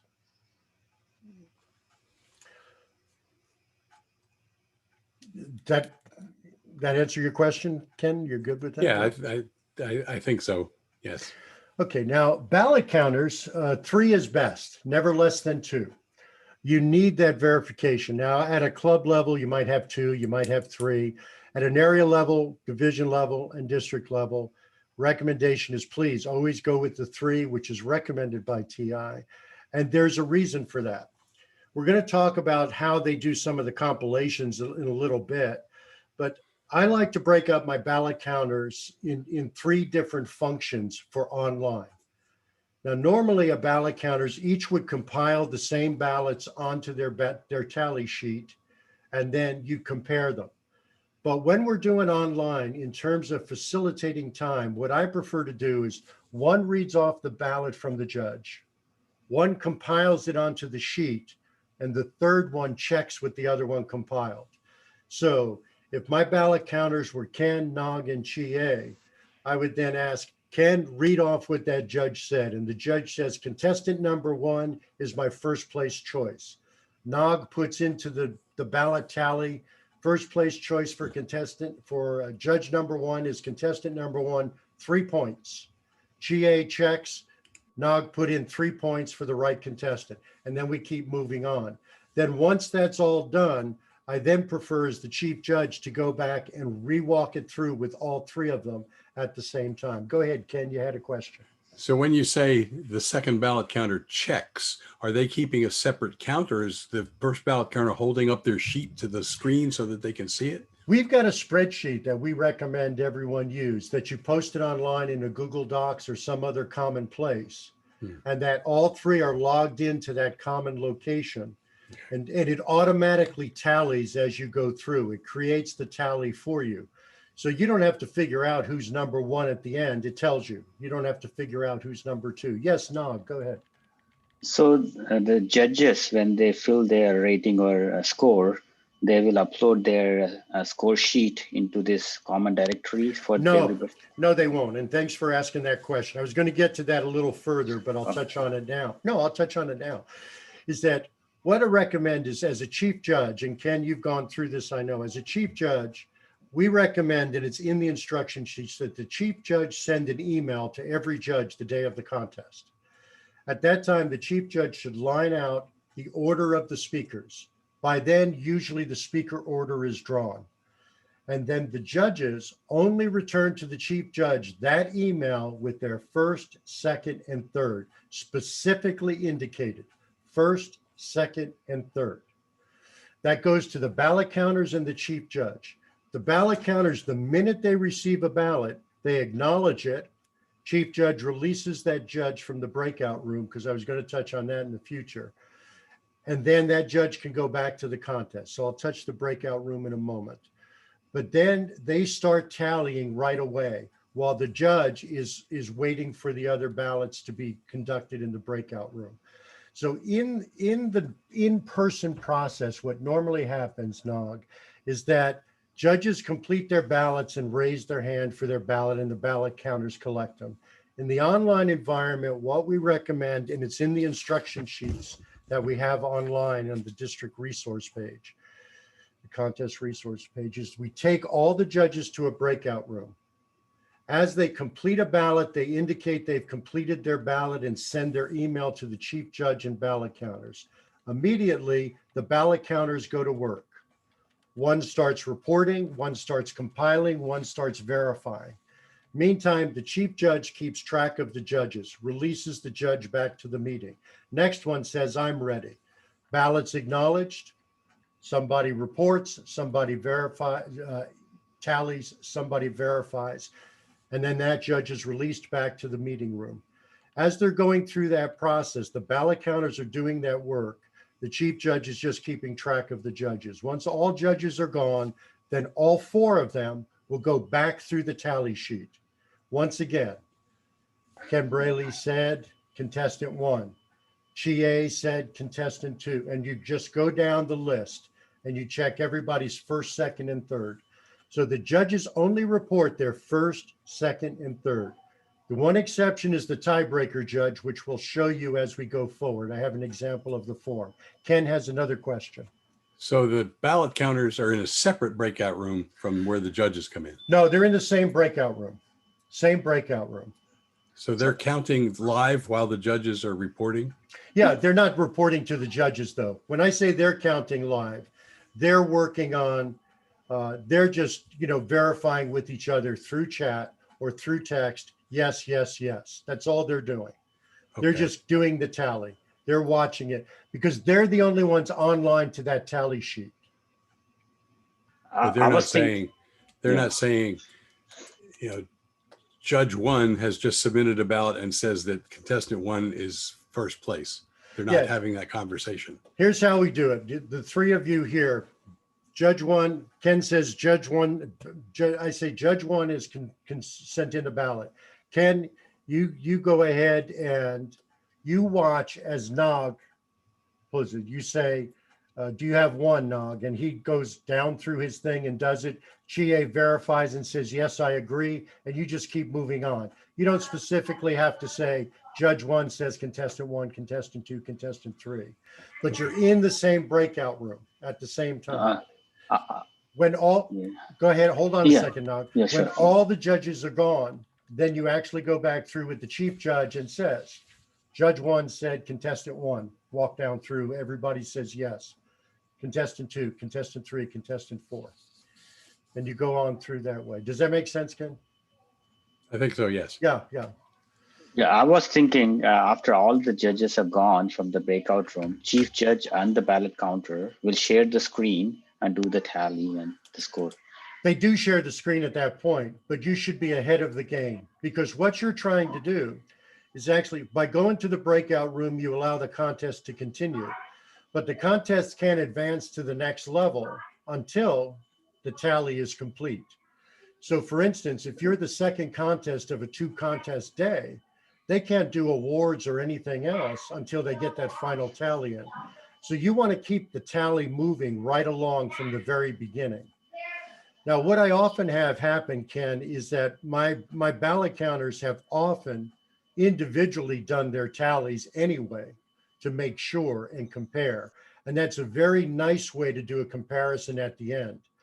In the Fall Fusion, when we had the semifinals, my ballot counters all tallied because the chief judge was tied up in a protest. They all tallied and verified it together and then did the final tally together. And then the chief judge just needed to come in and do it. So my recommendation is the chief judge and the ballot counters find the most effective way to work for them. But Nog, you want to keep the tally moving from the very beginning. You don't want to wait till you have all the ballots in, not in an online environment.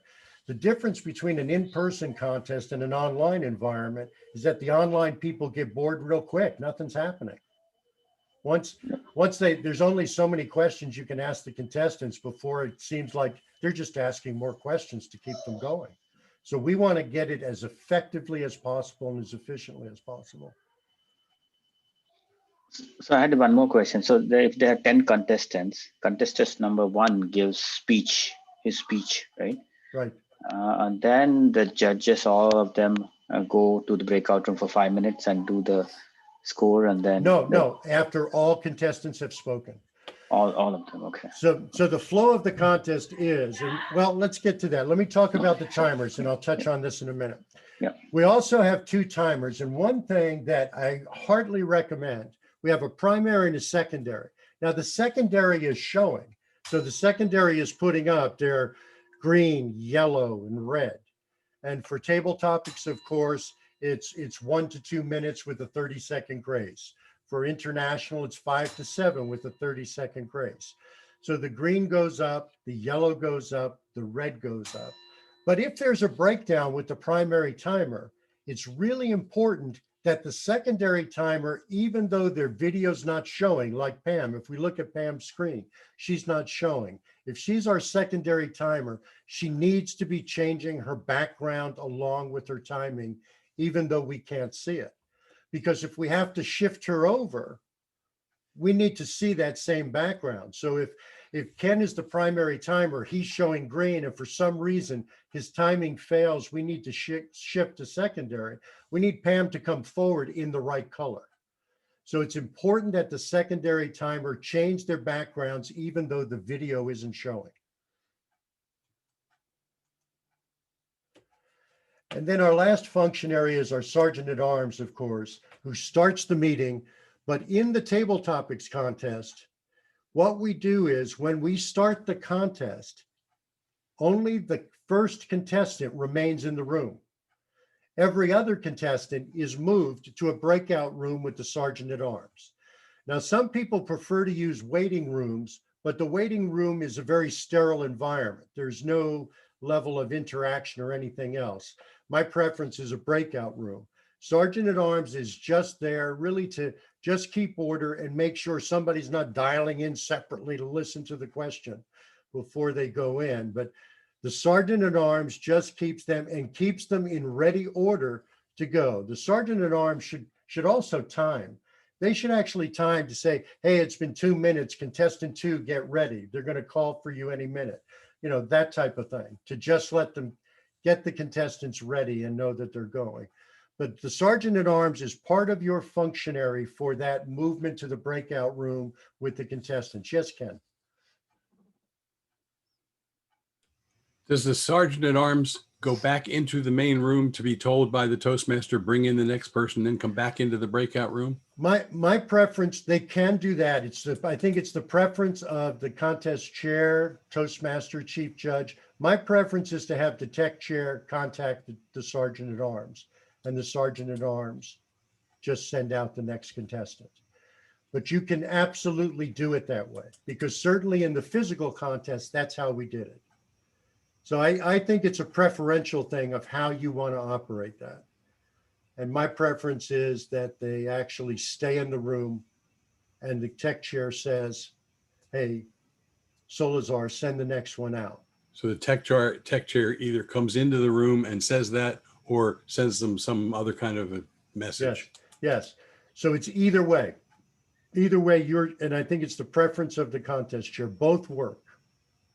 So Solazar, I remember at the last deck meeting that we couldn't send messages back and forth between the main room and the breakout room.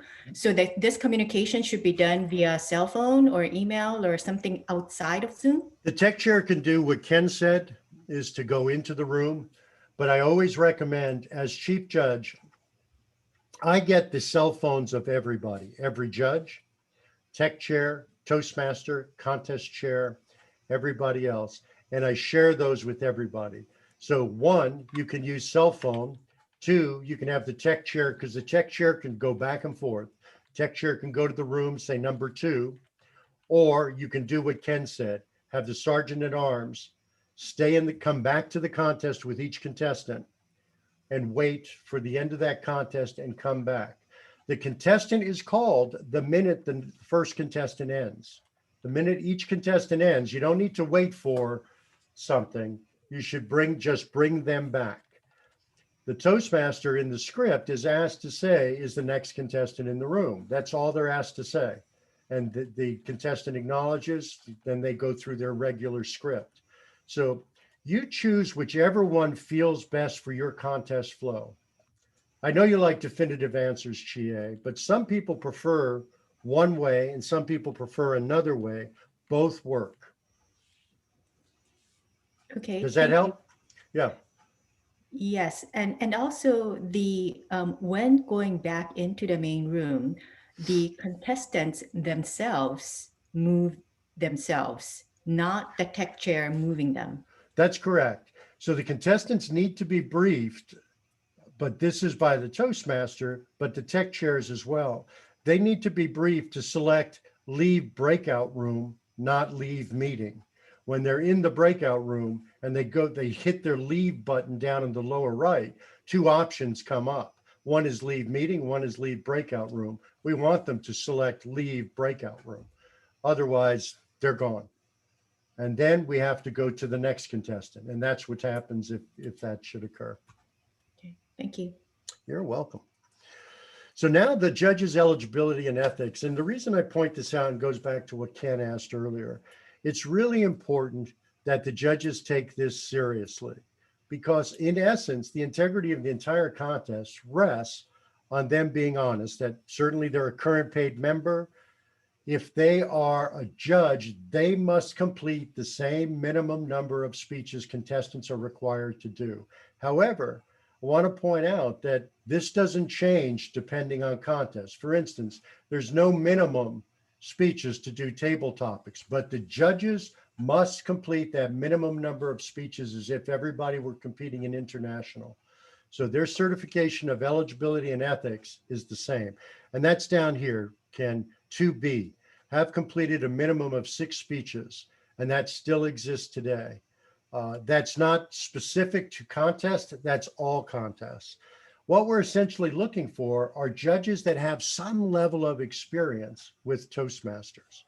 And it's important they do that, but what's more important to me is that judges recognize that this is what we're asking them to do. We're asking them to not be biased. Now, we cannot force people to not be biased. It's just not going to happen. But we're asking them to attest that they will not be biased. They're not part of the club of any of the contestants, and that they will abide by the rules of the contest. Even though the chief judge is the arbiter of all the rules and requirements for Toastmasters in the contest, it's really the judges that make it happen. So it's important that I like to stress this to the judges, that this is important. It's not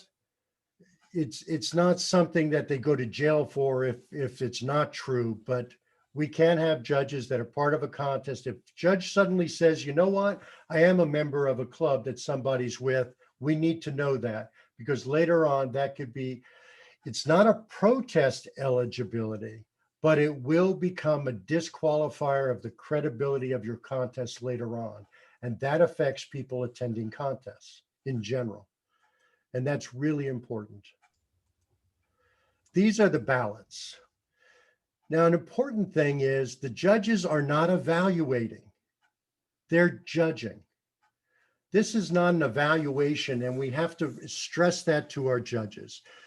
They're judging speech development, effectiveness, speech technique, speech value, physical, voice, manner, appropriateness, and correctness. And the judges need to be guided that they should be marking this while the speaker is speaking. They shouldn't wait to the end, because the truth is, no matter what they put on their tally, the only thing that matters is their first, second, and third. So their tally is not going to get audited later by the firm of Arthur Andersen. Of course, they're out of business. But they just need to know that however they choose to mark them, they can change it, they can adjust it, they can do anything they want as they go through this tally, because it's just important for them to get to their first, second, and third. And so they need to not do as some people do and wait to the very end to start marking their ballots. They need to be doing it ongoing through the course of the speaking, because that, more than anything else, holds everything up. When they get, even though you take them into that breakout room, there's still a delay. They're starting contestant interviews, but there's still a delay if they take too long to complete their ballots. So encourage them to know, one, it's not an evaluation, and two, keep your ballots, keep processing them ongoing, and they can change. Just because I thought number 1 was the cat's meow, and I get to number 6 and say, no, that's the real cat's meow, I get to do anything I want with my ballot. And then at the end, I give my first, second, and third. Now, the tiebreaker has a distinct difference, and I think Ken was going to go for this. And starting now at the bottom here is, of course, the listing of the contest resource page on District 101, which I'll also put in the chat room in a moment. But the tiebreaker judge has to do first, second, third, fourth, fifth, sixth, seventh, eighth, ninth, up to 10. They can go beyond 10 if they have to. But the real point is the tiebreaker must rate each and every contestant because nobody knows who's going to tie. So therefore, their ranking is going to carry a weight into everything. So what you just do is give extra points for every one of the rankings for the tiebreaker to each contestant to break a tie. Now, the challenge is when you have multiple ties. For instance, I have a tie between Ken and Nag for first place. I break that tie, but now that creates a tie between Nag and 𝗀𝗂𝗄𝗃 for second place. And the challenge is you have to work each one individually. You have to start with the first and keep working down with each of your ties as you go forward. The way I do that, we're almost over. The way I do that is to only give just 1 point to each tie. That's all I do. It's just who's the highest rank. So let's say the 4th place of my tiebreaker is one of my people tied for first place. I just give 1 point and that breaks that tie. And I just go down. I don't worry about 3, 2, 1 or any kind of points for the tiebreaker ballot when I apply it. It's only to break that tie, and 1 point does that.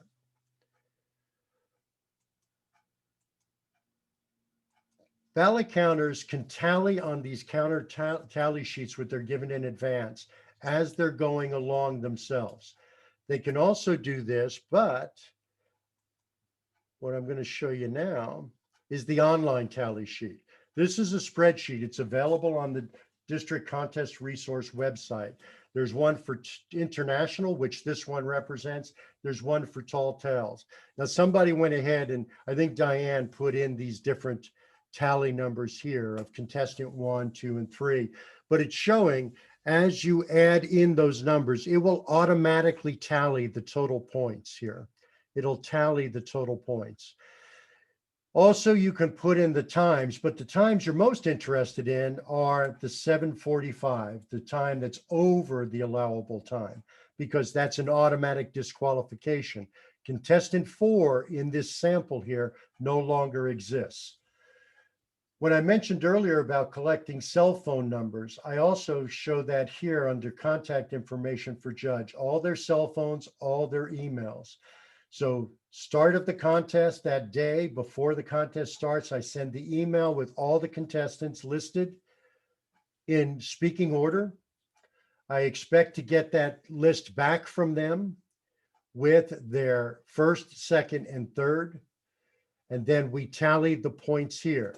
As chief judge, and this is overtime now, are you all willing to stay or if anyone wants to leave? But we've got a few more to go through. As chief judge, when I report out the results to the contest chair, and sometimes the contest chair has asked me to also report it to whoever's going to give the awards. Like, let's say last year at district, it went to the district program quality director, as well as the contest chair. But when I report them out, I also report out the points. They want to know first, second, third, and the points for each. So in this case, contestant 3 would be our winner because they have 17 points. And I would give them contestant 3's name as first with 17 points. That's mattered to them in the past. If when you're doing an area contest, it doesn't matter, but you can always choose not to do that. But I recommend from the reporting out of the finals, it's good to have that final tally because this tally goes away. It disappears. So from area director or division director, as well as a contest chair perspective, it's nice to have those final points. As chief judge, I've also always kept my total tally of numbers because a question may come up later. Remember, we report to the next level contest, first, second, and third. But what if first, second, and third can't compete? Who's number 4? You know, and I like to have those tally numbers to make sure that that's all worked out. So this tally spreadsheet is on the district contest resource website. You can download it locally and play with it. But when doing a contest, I recommend you put it in a Google Doc or some central place that all the ballot counters can access at one time, and they just start working it. You know, we also have one for the timers. Now, I also send an email to the timers, start of the contest, with contestants in speaking order.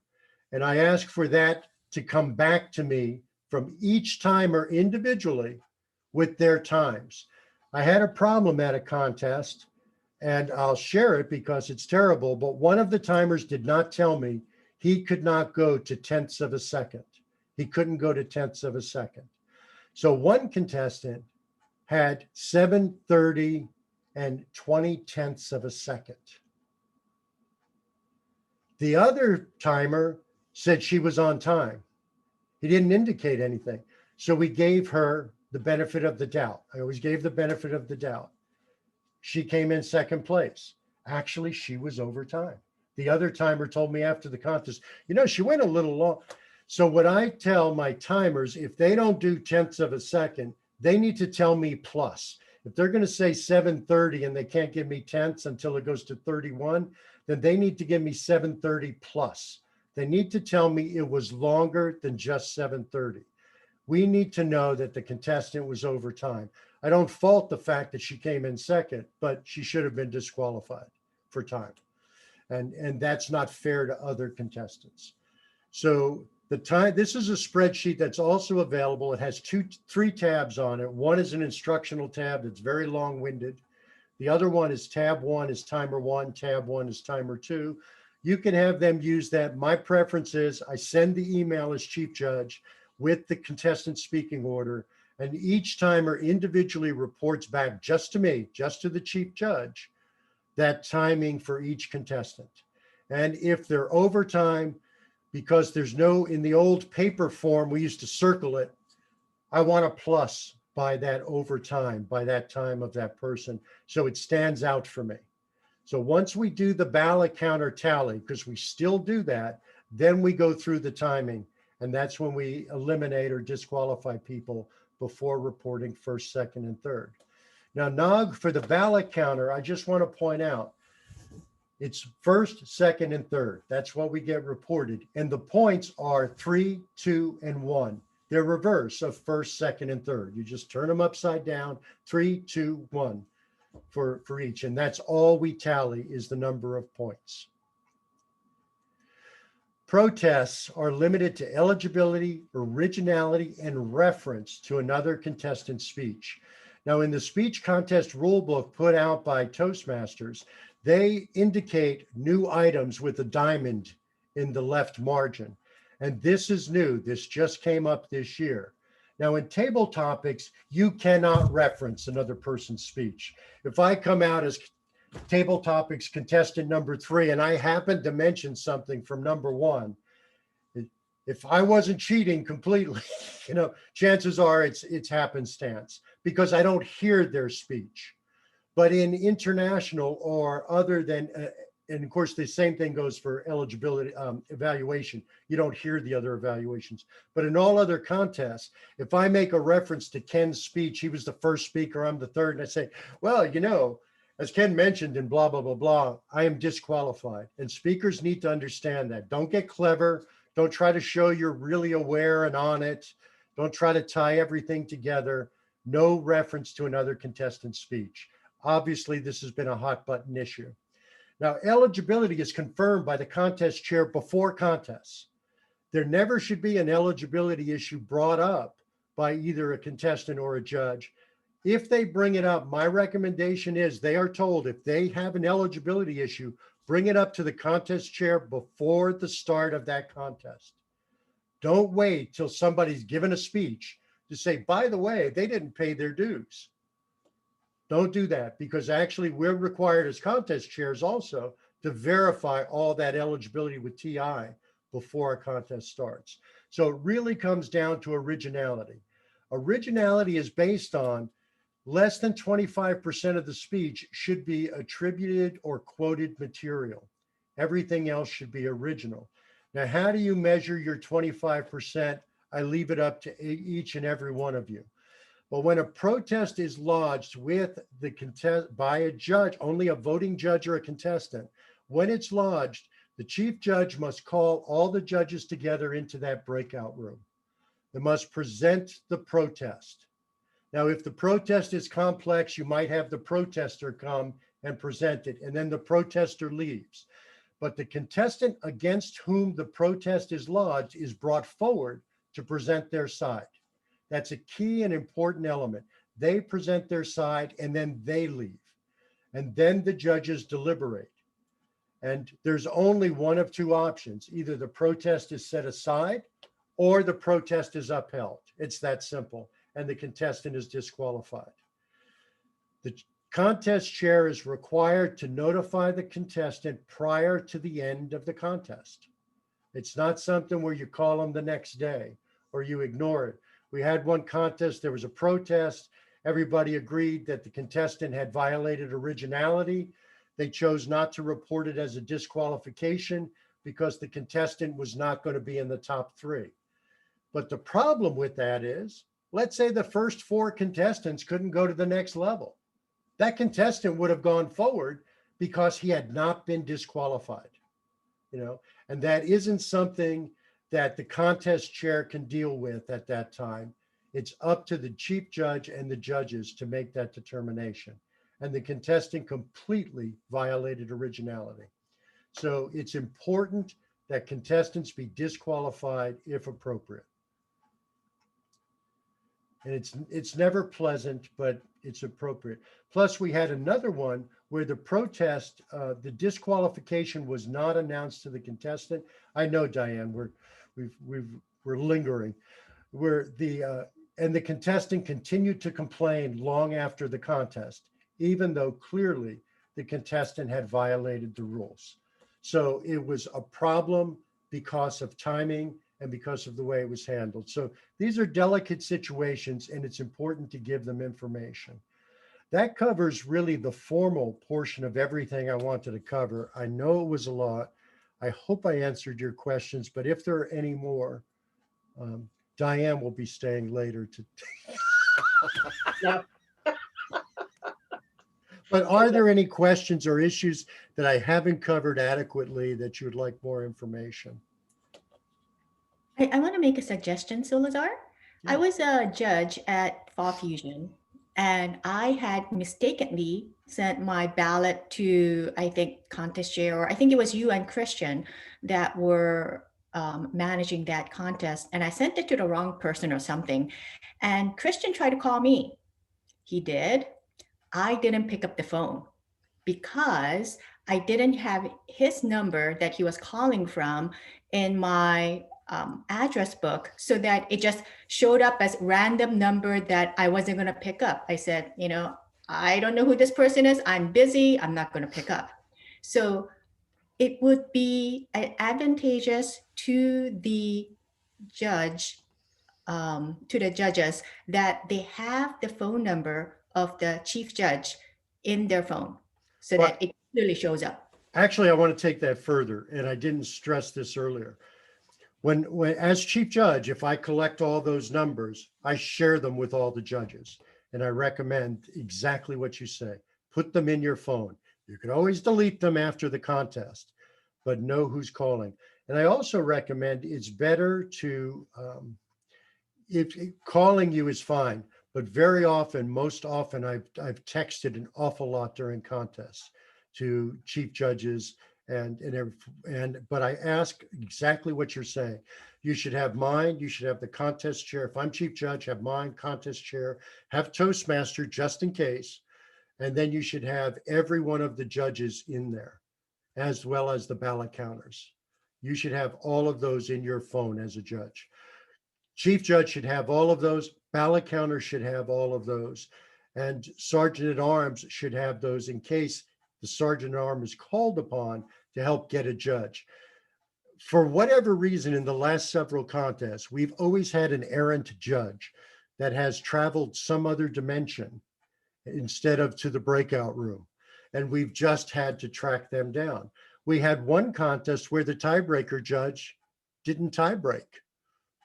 They, for some reason, they lost the bullet that they were the tiebreaker judge for one of the contests, and it delayed the contest because the chief judge was trying to find that tiebreaker judge. And I sent him a text and saying, just move on, just move on. Just say you've got everybody and move on.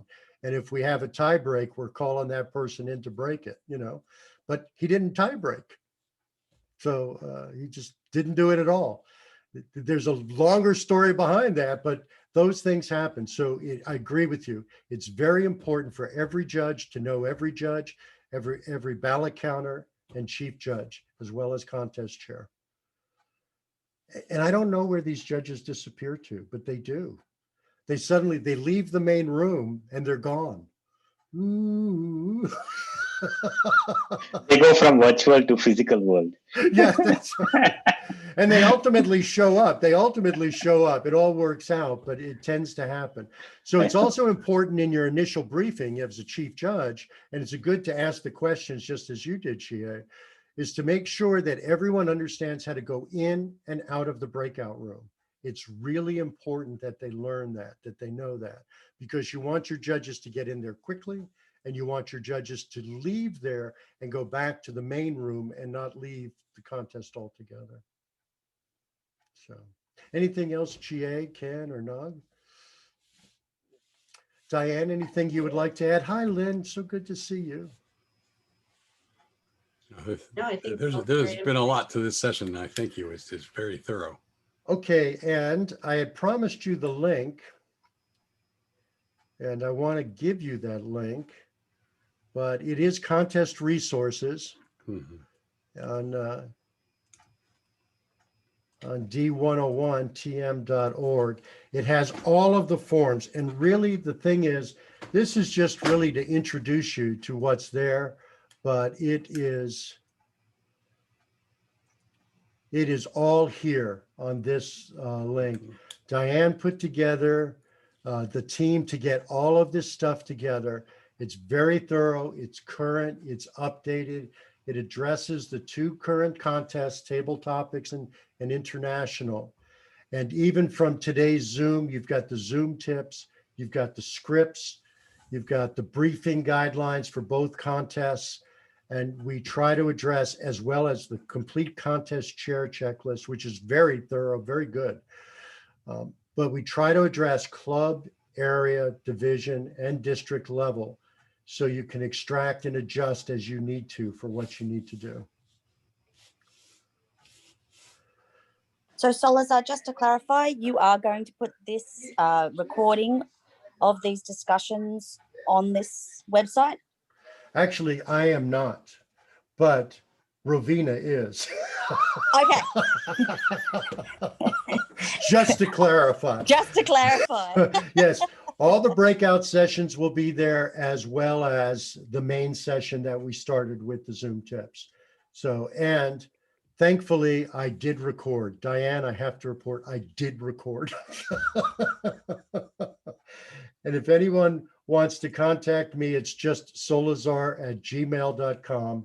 If you have a question about anything I said or follow up, I'm happy to answer. So thank you, sir. Thank you, sir. Thank you. Thank you. Thank you, everyone. Thank you, Solazar. And thank you for joining this session. My name is Declan Shalvey, and I want to give some overview of the experience you might have and perhaps some of the best tips I can offer if you're a contestant in one of our upcoming contests, either international or table topics.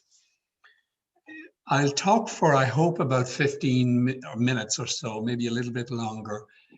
So hold your questions until I get through the content, please. Then we'll have a Q&A, and I'll certainly stay after the 30-minute period if there are any additional questions. I'll also provide people a copy of this presentation that I'm about to use, so you don't have to make notes feverishly. I'll provide that in the chat later on. I'll also provide my own email address if people want to have dialogue subsequently. Okay. So let me start out by sharing my screen and getting to a PowerPoint. And I will assume that everybody can see this unless you scream loudly.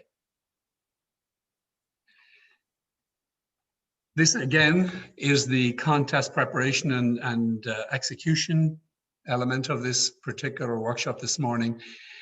I was asked to do this because I won the humorous contest in the fall fusion contest in October of last year, and people think I know something about contests. Sometimes I wonder myself, but nonetheless, here's the agenda. I want to go through contest rules and eligibility very briefly, because I think what's more important are the following sections. Give you some pointers on mindset, creating an international speech that has a good opportunity to win. I want to talk about table topics, because those are the two speech contests we have. And then I'll also make one or two points about Zoom that you wouldn't have heard in the tech session. Again, I think it will be efficient. Hold your questions and we can chat as soon as I get through the content. So the only thing I want to bring to your attention around a contest rule is that there's been a change this year from prior years. And that change is that you cannot refer to any other contestant's speech in your speech. So for instance, if you, in table topics, were the sixth contest, or in an international speech were the sixth contestant, you might be able to, you might think in the past of referencing something you're saying to contestant number 1 or 2. And that makes you look very polished, very calm, very much in control of your environment. And Toastmasters has decided that that gives you an unfair advantage. So if you refer to any other contestant, you will be disqualified, or anything they say, you will be disqualified. So just don't do that. That's the significant change in contest rules that affects contestants. Eligibility is pretty simple. For table topics, you need to be a fully paid up member yourself, and your club needs to be fully paid up. For an international speech, if you have been around in the legacy period, you have to have at least completed 6 competent communicator speeches, or if you're in the pathways system, have completed 2 pathways, 2 levels.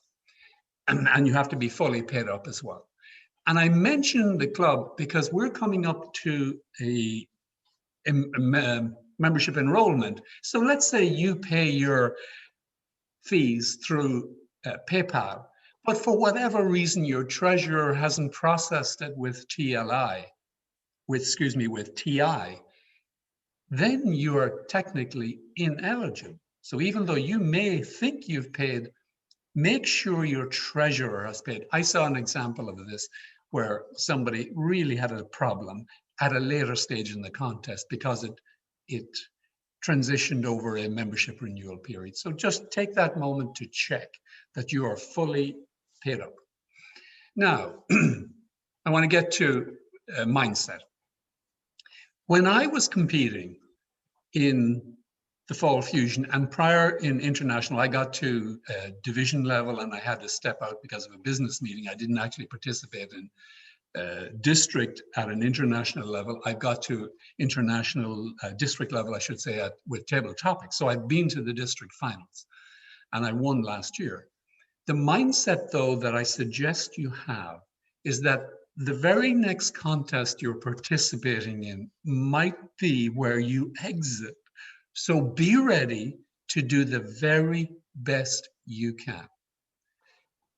The way I thought about it in Fall Fusion, I said to myself, when the very first contest came up, which was, we called it quarterfinals, I said, the winner might be in my group. And I have to be prepared to compete against the best. So do that. And somebody met, I was fortunate enough to win. So somebody did meet me at the initial, their very first speech, and I was the winner. So think about, be the best you can. Don't be casual about it. Don't be complacent about it because it's only, if you're competing this season, it'll be area contests. Oh, the areas are not too difficult. No, think every contest as a final. You have to win. Now, what advice can I give you around your international speech? And I've got a number of bullets here, and I've made these slides intentionally wordy because I want to send them to you afterwards. And you have a record of it. So first point is choose a subject or a topic in your speech that is relatable and connects. What does this mean? For me, it means when you're telling something to your audience, a story or delivering a speech to an audience, the content should be something that they can relate to, something that they can relate through, perhaps through an experience they have had, or they can imagine they were having that experience. And if they can relate to what you're saying, they'll connect with you. I'm from Ireland. When I hear people talking about Friday night football, which is a tradition here in the US, it doesn't relate to me. And all the stories that people tell about Friday night football and when they were teenagers in high school is academic. I can't connect with that because it's not part of my experience. That's what I mean. So think about a subject in your international speech that people, maybe the vast majority of the people, can relate to. Second point is that I say that contest speeches are not written, they are rewritten. And that says that I believe to truly have an international winning speech, you have to write it, change it, rewrite it. Don't ever be complacent and say it's good enough. How will you do that? You skip a couple of bullets there, you get to practicing it, go to different clubs, give it multiple times to different audiences, if you can, even outside of Toastmasters. Get the feedback, think about what people have said, what worked and what didn't. When I write a contest speech, let's say, the first thing I do is I highlight what I have written in that speech that is maybe not of interest to the audience. When you write a personal, inspiring speech, there's probably some personal details in there that are important to you, but may not be important to the audience. Pull those out. Hard and all as it is, pull them out. You have to think about your audience and rewrite the speeches to hone it, to get it more focused and more impactful. Stories. Stories in your speech keep the interest level going. They engage the audience. Bring in characters, because characters can have dialogue that makes whatever you're saying in the speech in a different voice than your own. It gives a different perspective on it.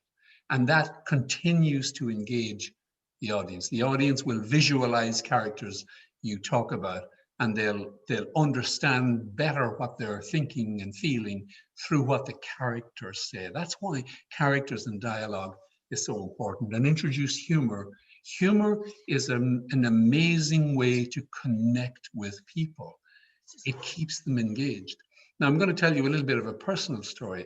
I'm a cancer survivor. 20 years ago, I was seriously ill with cancer, and I had to tell my 3 children about that. So when I gave a speech about this cancer experience I had, I talked about my 17-year-old, my 13-year-old, and my 11-year-old children, how they heard the news, what they felt.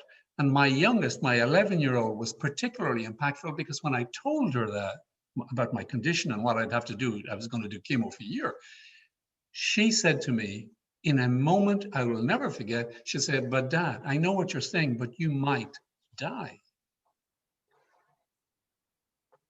That story is very important to me, but it really connects with people because we all have had people perhaps that we either know or love who have had serious illnesses, and we've maybe told, many people talk about how they communicate that to their families. So authentic stories that bring in characters and bring another perspective can be very powerful. Practice, practice, practice, you get that. And then lastly, because it's international, think about a strong message that that inspires people. Whatever the purpose of your speech is, finish with a strong message, because the conclusion of your speech is what people remember. We could talk for the next hour about it, but essentially I'm trying to give you a sense for what I think is important. Now let's talk about table topics, because that's the other session you may be in.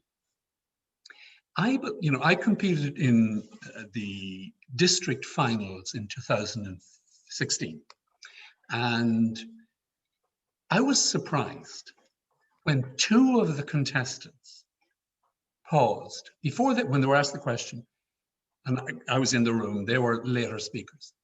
One of them paused 10 seconds. The other person, both men, paused for 15 seconds. Now, I thought the 15 seconds was a little bit long. It felt odd. But nonetheless, the guy who paused 10 seconds was number one. The guy who paused 15 seconds was number two. They didn't panic.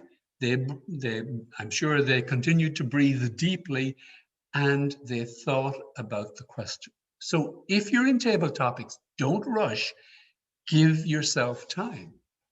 Now think, if, for instance, you were asked the question, which is more important, solving world hunger or solving world peace, delivering world peace? Many people will give the same answer to that question. Think how your response could be different. So for instance, if I was asked that question, I'd say, well, it's not a choice. I think they're related. I think if we could solve world hunger, we would be on a great path to solve world peace, and link the two. In other words, don't answer the question traditionally. Think about how you can be different, because the response that is different will grab the attention of the judges. Again, as I said in the international, think about a strong ending. And try and make up your mind in that pause that you're doing at the beginning. Okay, I understand the question. I've been asked for an opinion.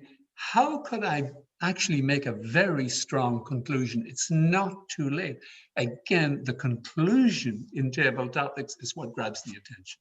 So if you can, think about the strong ending, and then that will guide you in the period you're going to speak to get there. And lastly, I always recommend, and I do workshops on impromptu speaking, I talk about a framework. So for instance, what I mean by a framework, the question might lend itself to agreeing or disagreeing with whatever the question is. It could be, the framework might be, well, there are pros and there are cons. And then there's the famous method, which is called PrEP. Make a point, give reasons, give examples, and make a point, P-R-E-P. And that helps you structure. So there are frameworks that can help you organize your thoughts, so when you deliver, it's coherent. And we can talk about that further if there are other questions.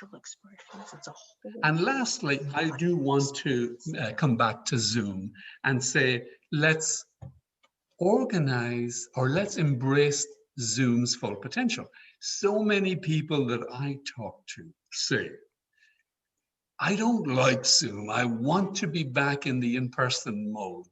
Zoom is a limitation, and they're grieving for the in-person medium. But the in-person medium is not what we have. And in my opinion, Zoom offers opportunities that actually we can't do in person. So for instance, the winner of the international speech contest, Mike Carr, and I'm going to try and do what he did. At one stage, he went out of screen. He went down below, and then he popped up. And it was a very effective use of Zoom. When I was when I was competing in the humorist contest, I had access right here to all these props, if you can see them.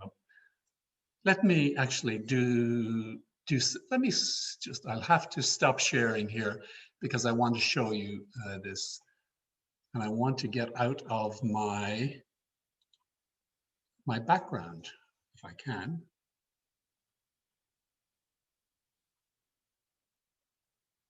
All right, sorry for that delay. But I want to talk about how we can use Zoom. So I've got rid of that background. I don't particularly like virtual backgrounds, although Nishant recommended them. They are more professional. But in a contest, I suggest if you can avoid it, avoid it. Otherwise, get a green screen because you want to avoid the shimmer that occurs when you move. Okay.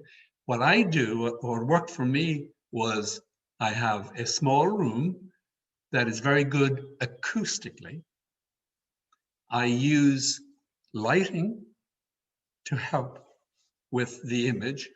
And for instance, in my case, and I've just powered them up here today, just so you can see them, these umbrella lights, they cost about $55 or $60.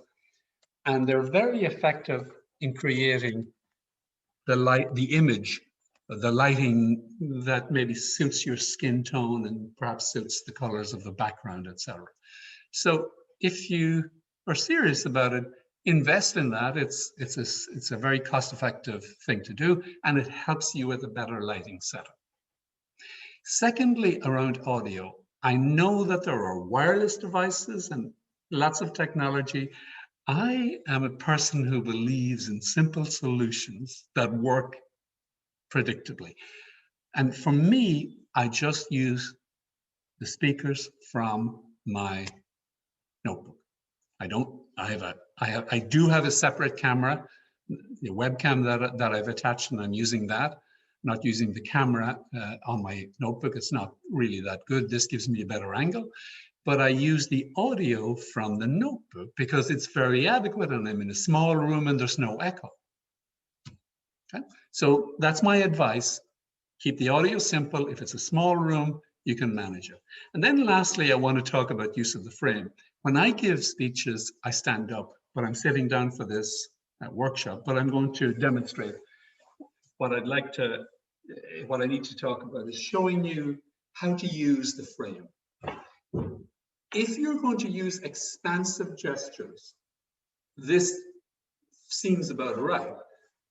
If I want to be a little bit more intimate, I'll move a little bit closer, and I have to be careful because that doesn't look great. Keep your hands within the frame.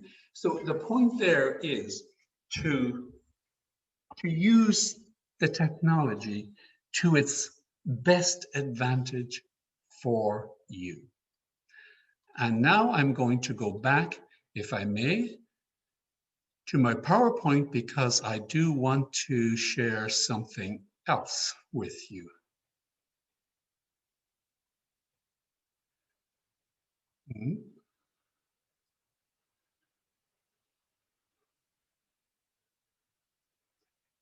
And it's a point I cannot emphasize enough.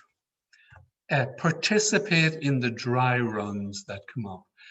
And why that's important is test the setup, the audio and the lighting and the location setup exactly as you plan to use it in the contest.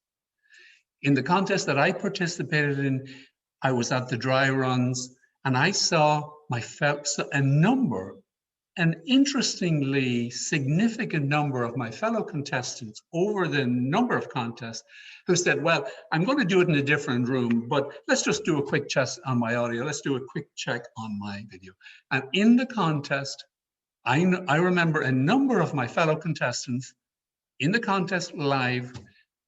It wasn't what they thought. The audio was cutting in and out. It was really detrimental to them. So my strongest advice is participate, get the setup, pretend or act as if it's the real contest. Okay? Now, what I will do, I hope if I can do this successfully, is I'm going to stop. I should say that before I get off this screen, there's the reference to D101. It's already been spoken about. There's a contests link that you can look at all sorts of resources. But now what I want to do is, before we move to the Q&A portion, I want to make sure I give you this presentation in the link, because you'll want to take it down and have it. I also want to provide my own email address. So there's the presentation, and here's my email address. If there are any questions that come up after we finish today, I'm more than happy to spend time with anybody on email or whatever to answer your questions. Did I spell my own name correctly? It looks like I did. So you should have my email address and my presentation. Now it's 10:25. I'm a little bit over. Let's see if you have any questions, any specific questions that I can answer.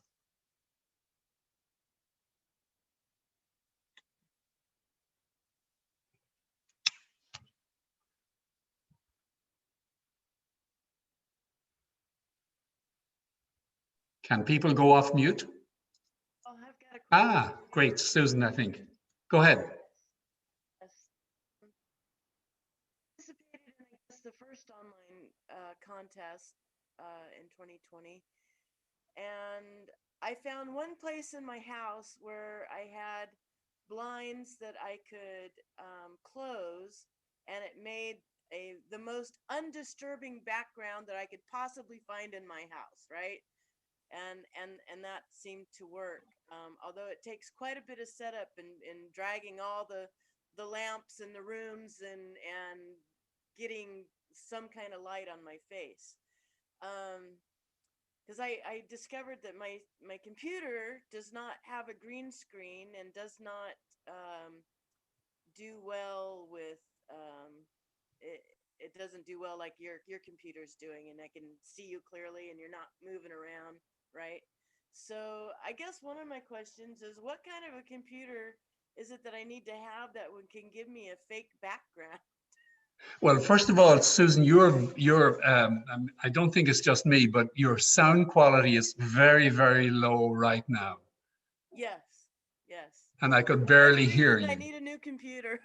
You need a new computer, and I have to say that I really can't give you the technical specs, but in this day of Zoom communications, if your computer is 5 or 6 years old, it's probably okay. But if it's 10 years old, it may be time to upgrade.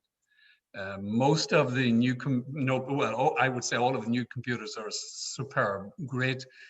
The cameras are, extraordinary.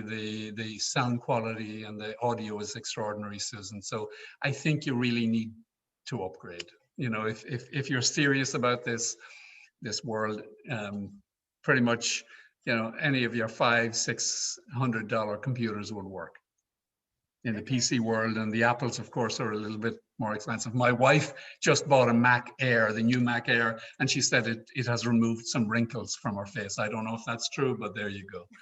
All right. But I'm going to say you remind me of something, actually, and it was an experience I had. So I did my setups, as I said, very carefully. All of this quarterfinals and semifinals were held at 6:30 in the evening, but the final was at 2:30. Now, in that room how I did my perfect setup, the sun was on that window, and even though I had shades, the light changed, and I was scrambling 30 minutes before the contest to put up some additional coverings on my window to keep the sunlight out because it totally distorted my image. So don't take anything for granted. You know, be very careful about your setup. And you need to know that your setups, audio and visual, are perfect, because you need to concentrate on your stories and on your how you perform in the contest. You don't need the distraction of something suboptimal. Any other questions? Yeah, I have one. How do you deal with the fact that you can't see anyone except the timer and yourself because they turn all the other cameras off? I mean, to me, that was a little bit of a distraction.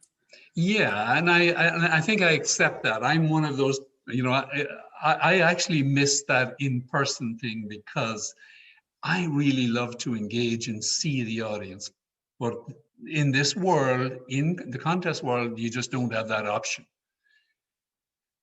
So what I do is I trust myself. If I have done so many rehearsals that I've recommended you do, 10, 15, 20 deliveries of that speech in your clubs, where you can maybe look at the gallery view and see people's reaction. You're just going to have to trust yourself that you will have that same engaging demeanor and effect on your audience in the contest, even though all you can see is a timer. You just have to trust it and believe it and let it go and concentrate on your delivery.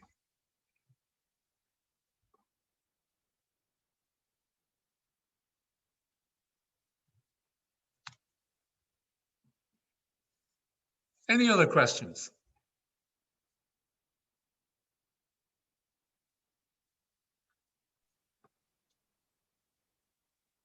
When is the date of the contest? That's interesting. February is the dates of the club, recommended for club. And I think in March, we're going to start the initial, which will be area contests. They may have been scheduled, but always D101 contests are the right reference. So I should be able to, let me go to that, if I may, and see if it's actually scheduled already. Let me just give me one moment. I should, D101.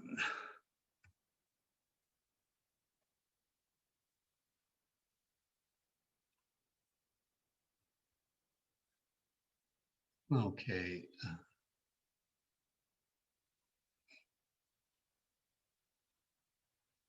Now I'm going to share my screen, I hope, and it should show you D101. So this is when you log on to D101.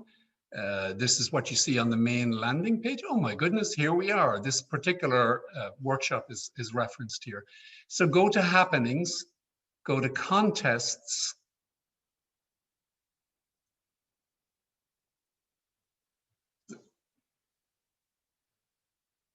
Oops, I'll have to get to the contests properly. So here you can see, I want to just point out a number of things. This particular page here, contest resources, is very, very useful to each and every one of you individually. You can, if you're involved, how to organize table topics, roles.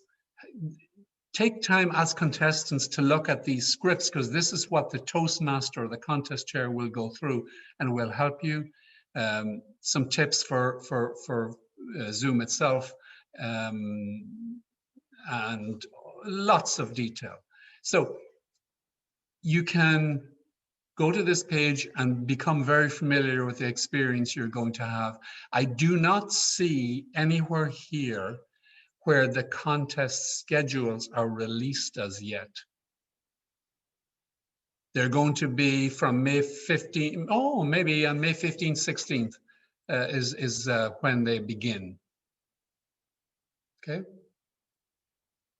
So as later versions of, or as you move, hopefully you move successfully through the contest, you'll find on the D101 the future schedules. So keep checking D101 and it'll tell you when your area is scheduled. And I did that a lot because I wanted to look at the other contests and see what what the competition was like.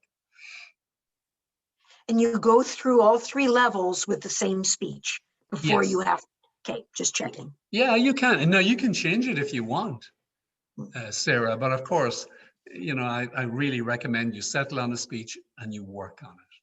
Right.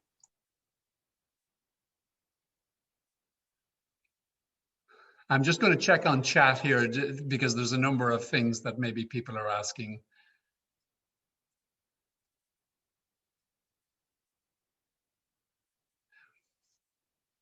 Well, yeah, I know that not seeing the audience is challenging. I get that.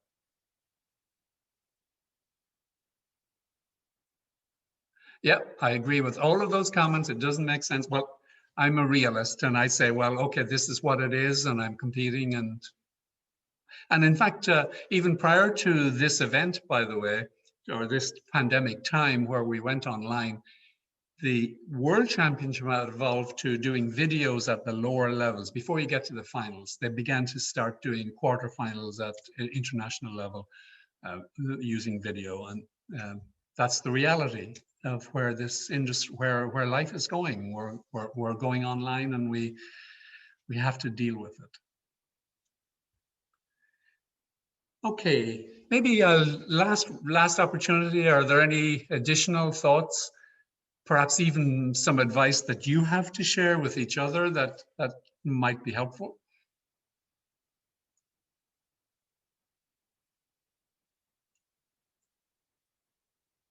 I see that you don't want to give your competitors any advantage. I like that in you.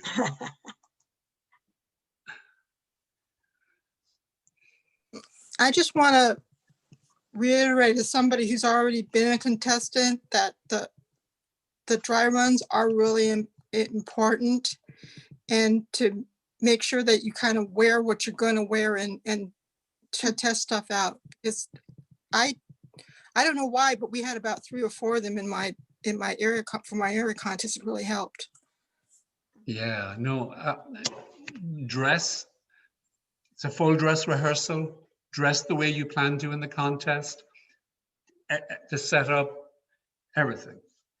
And you know, I tend to ad lib a little bit in my club speeches, but in the contest, you get that speech down, you know every sentence, every word, where you're going to use the props, where you're going to use gestures, rehearse it to the nth degree. And of course, part of that preparation is, as you suggest, the dry runs. Make them as real and as close to the final condition as you can. It will be enormously beneficial. It'll give you confidence, actually. And it will settle you down. It certainly did with me.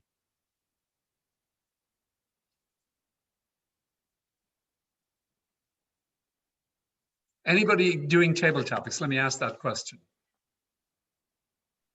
I am. So is Pat. We're in the same club. Oh, okay. Great. I do workshops on impromptu speaking. And if you wish, you have my email, send me an email and I'll send you a recording of a workshop that one of the workshops I've done on table topics or impromptu speaking. And it will explain, you know, how to think and how to relax and how to prepare yourself for perhaps for some of those contests. Send me that and I'll give you that link. Will do. Thank you so much. You're welcome and good luck. Thank you. Table topics, I get international and evaluation and humorous speeches. All of that is great, you can prepare, but table topics is a tough competition. Good luck. Yeah. Okay. This is Okay. Now, I think we'll maybe leave it at that. We're I need to at go. 10 minutes past the hour. I want to thank each of you for coming and listening, and I hope you've got some value out of it. But most of all, I want to wish you the best. I want to thank you for competing, because through competing, we're really forcing ourselves to get better. We're accelerating our learning, we're building our skills, and hopefully along the way, we're building a lot of confidence. You are extraordinary people in the sense that you're stepping up to that challenge, and I really appreciate that, and I commend you for it. And I wish you the very, very best of luck in the upcoming contest. And I hope to see you. I won't be participating, but I'll be watching, and I hope to see some of these faces in the competitions. So let's leave it at that. I wish you well. I wish you a very pleasant weekend.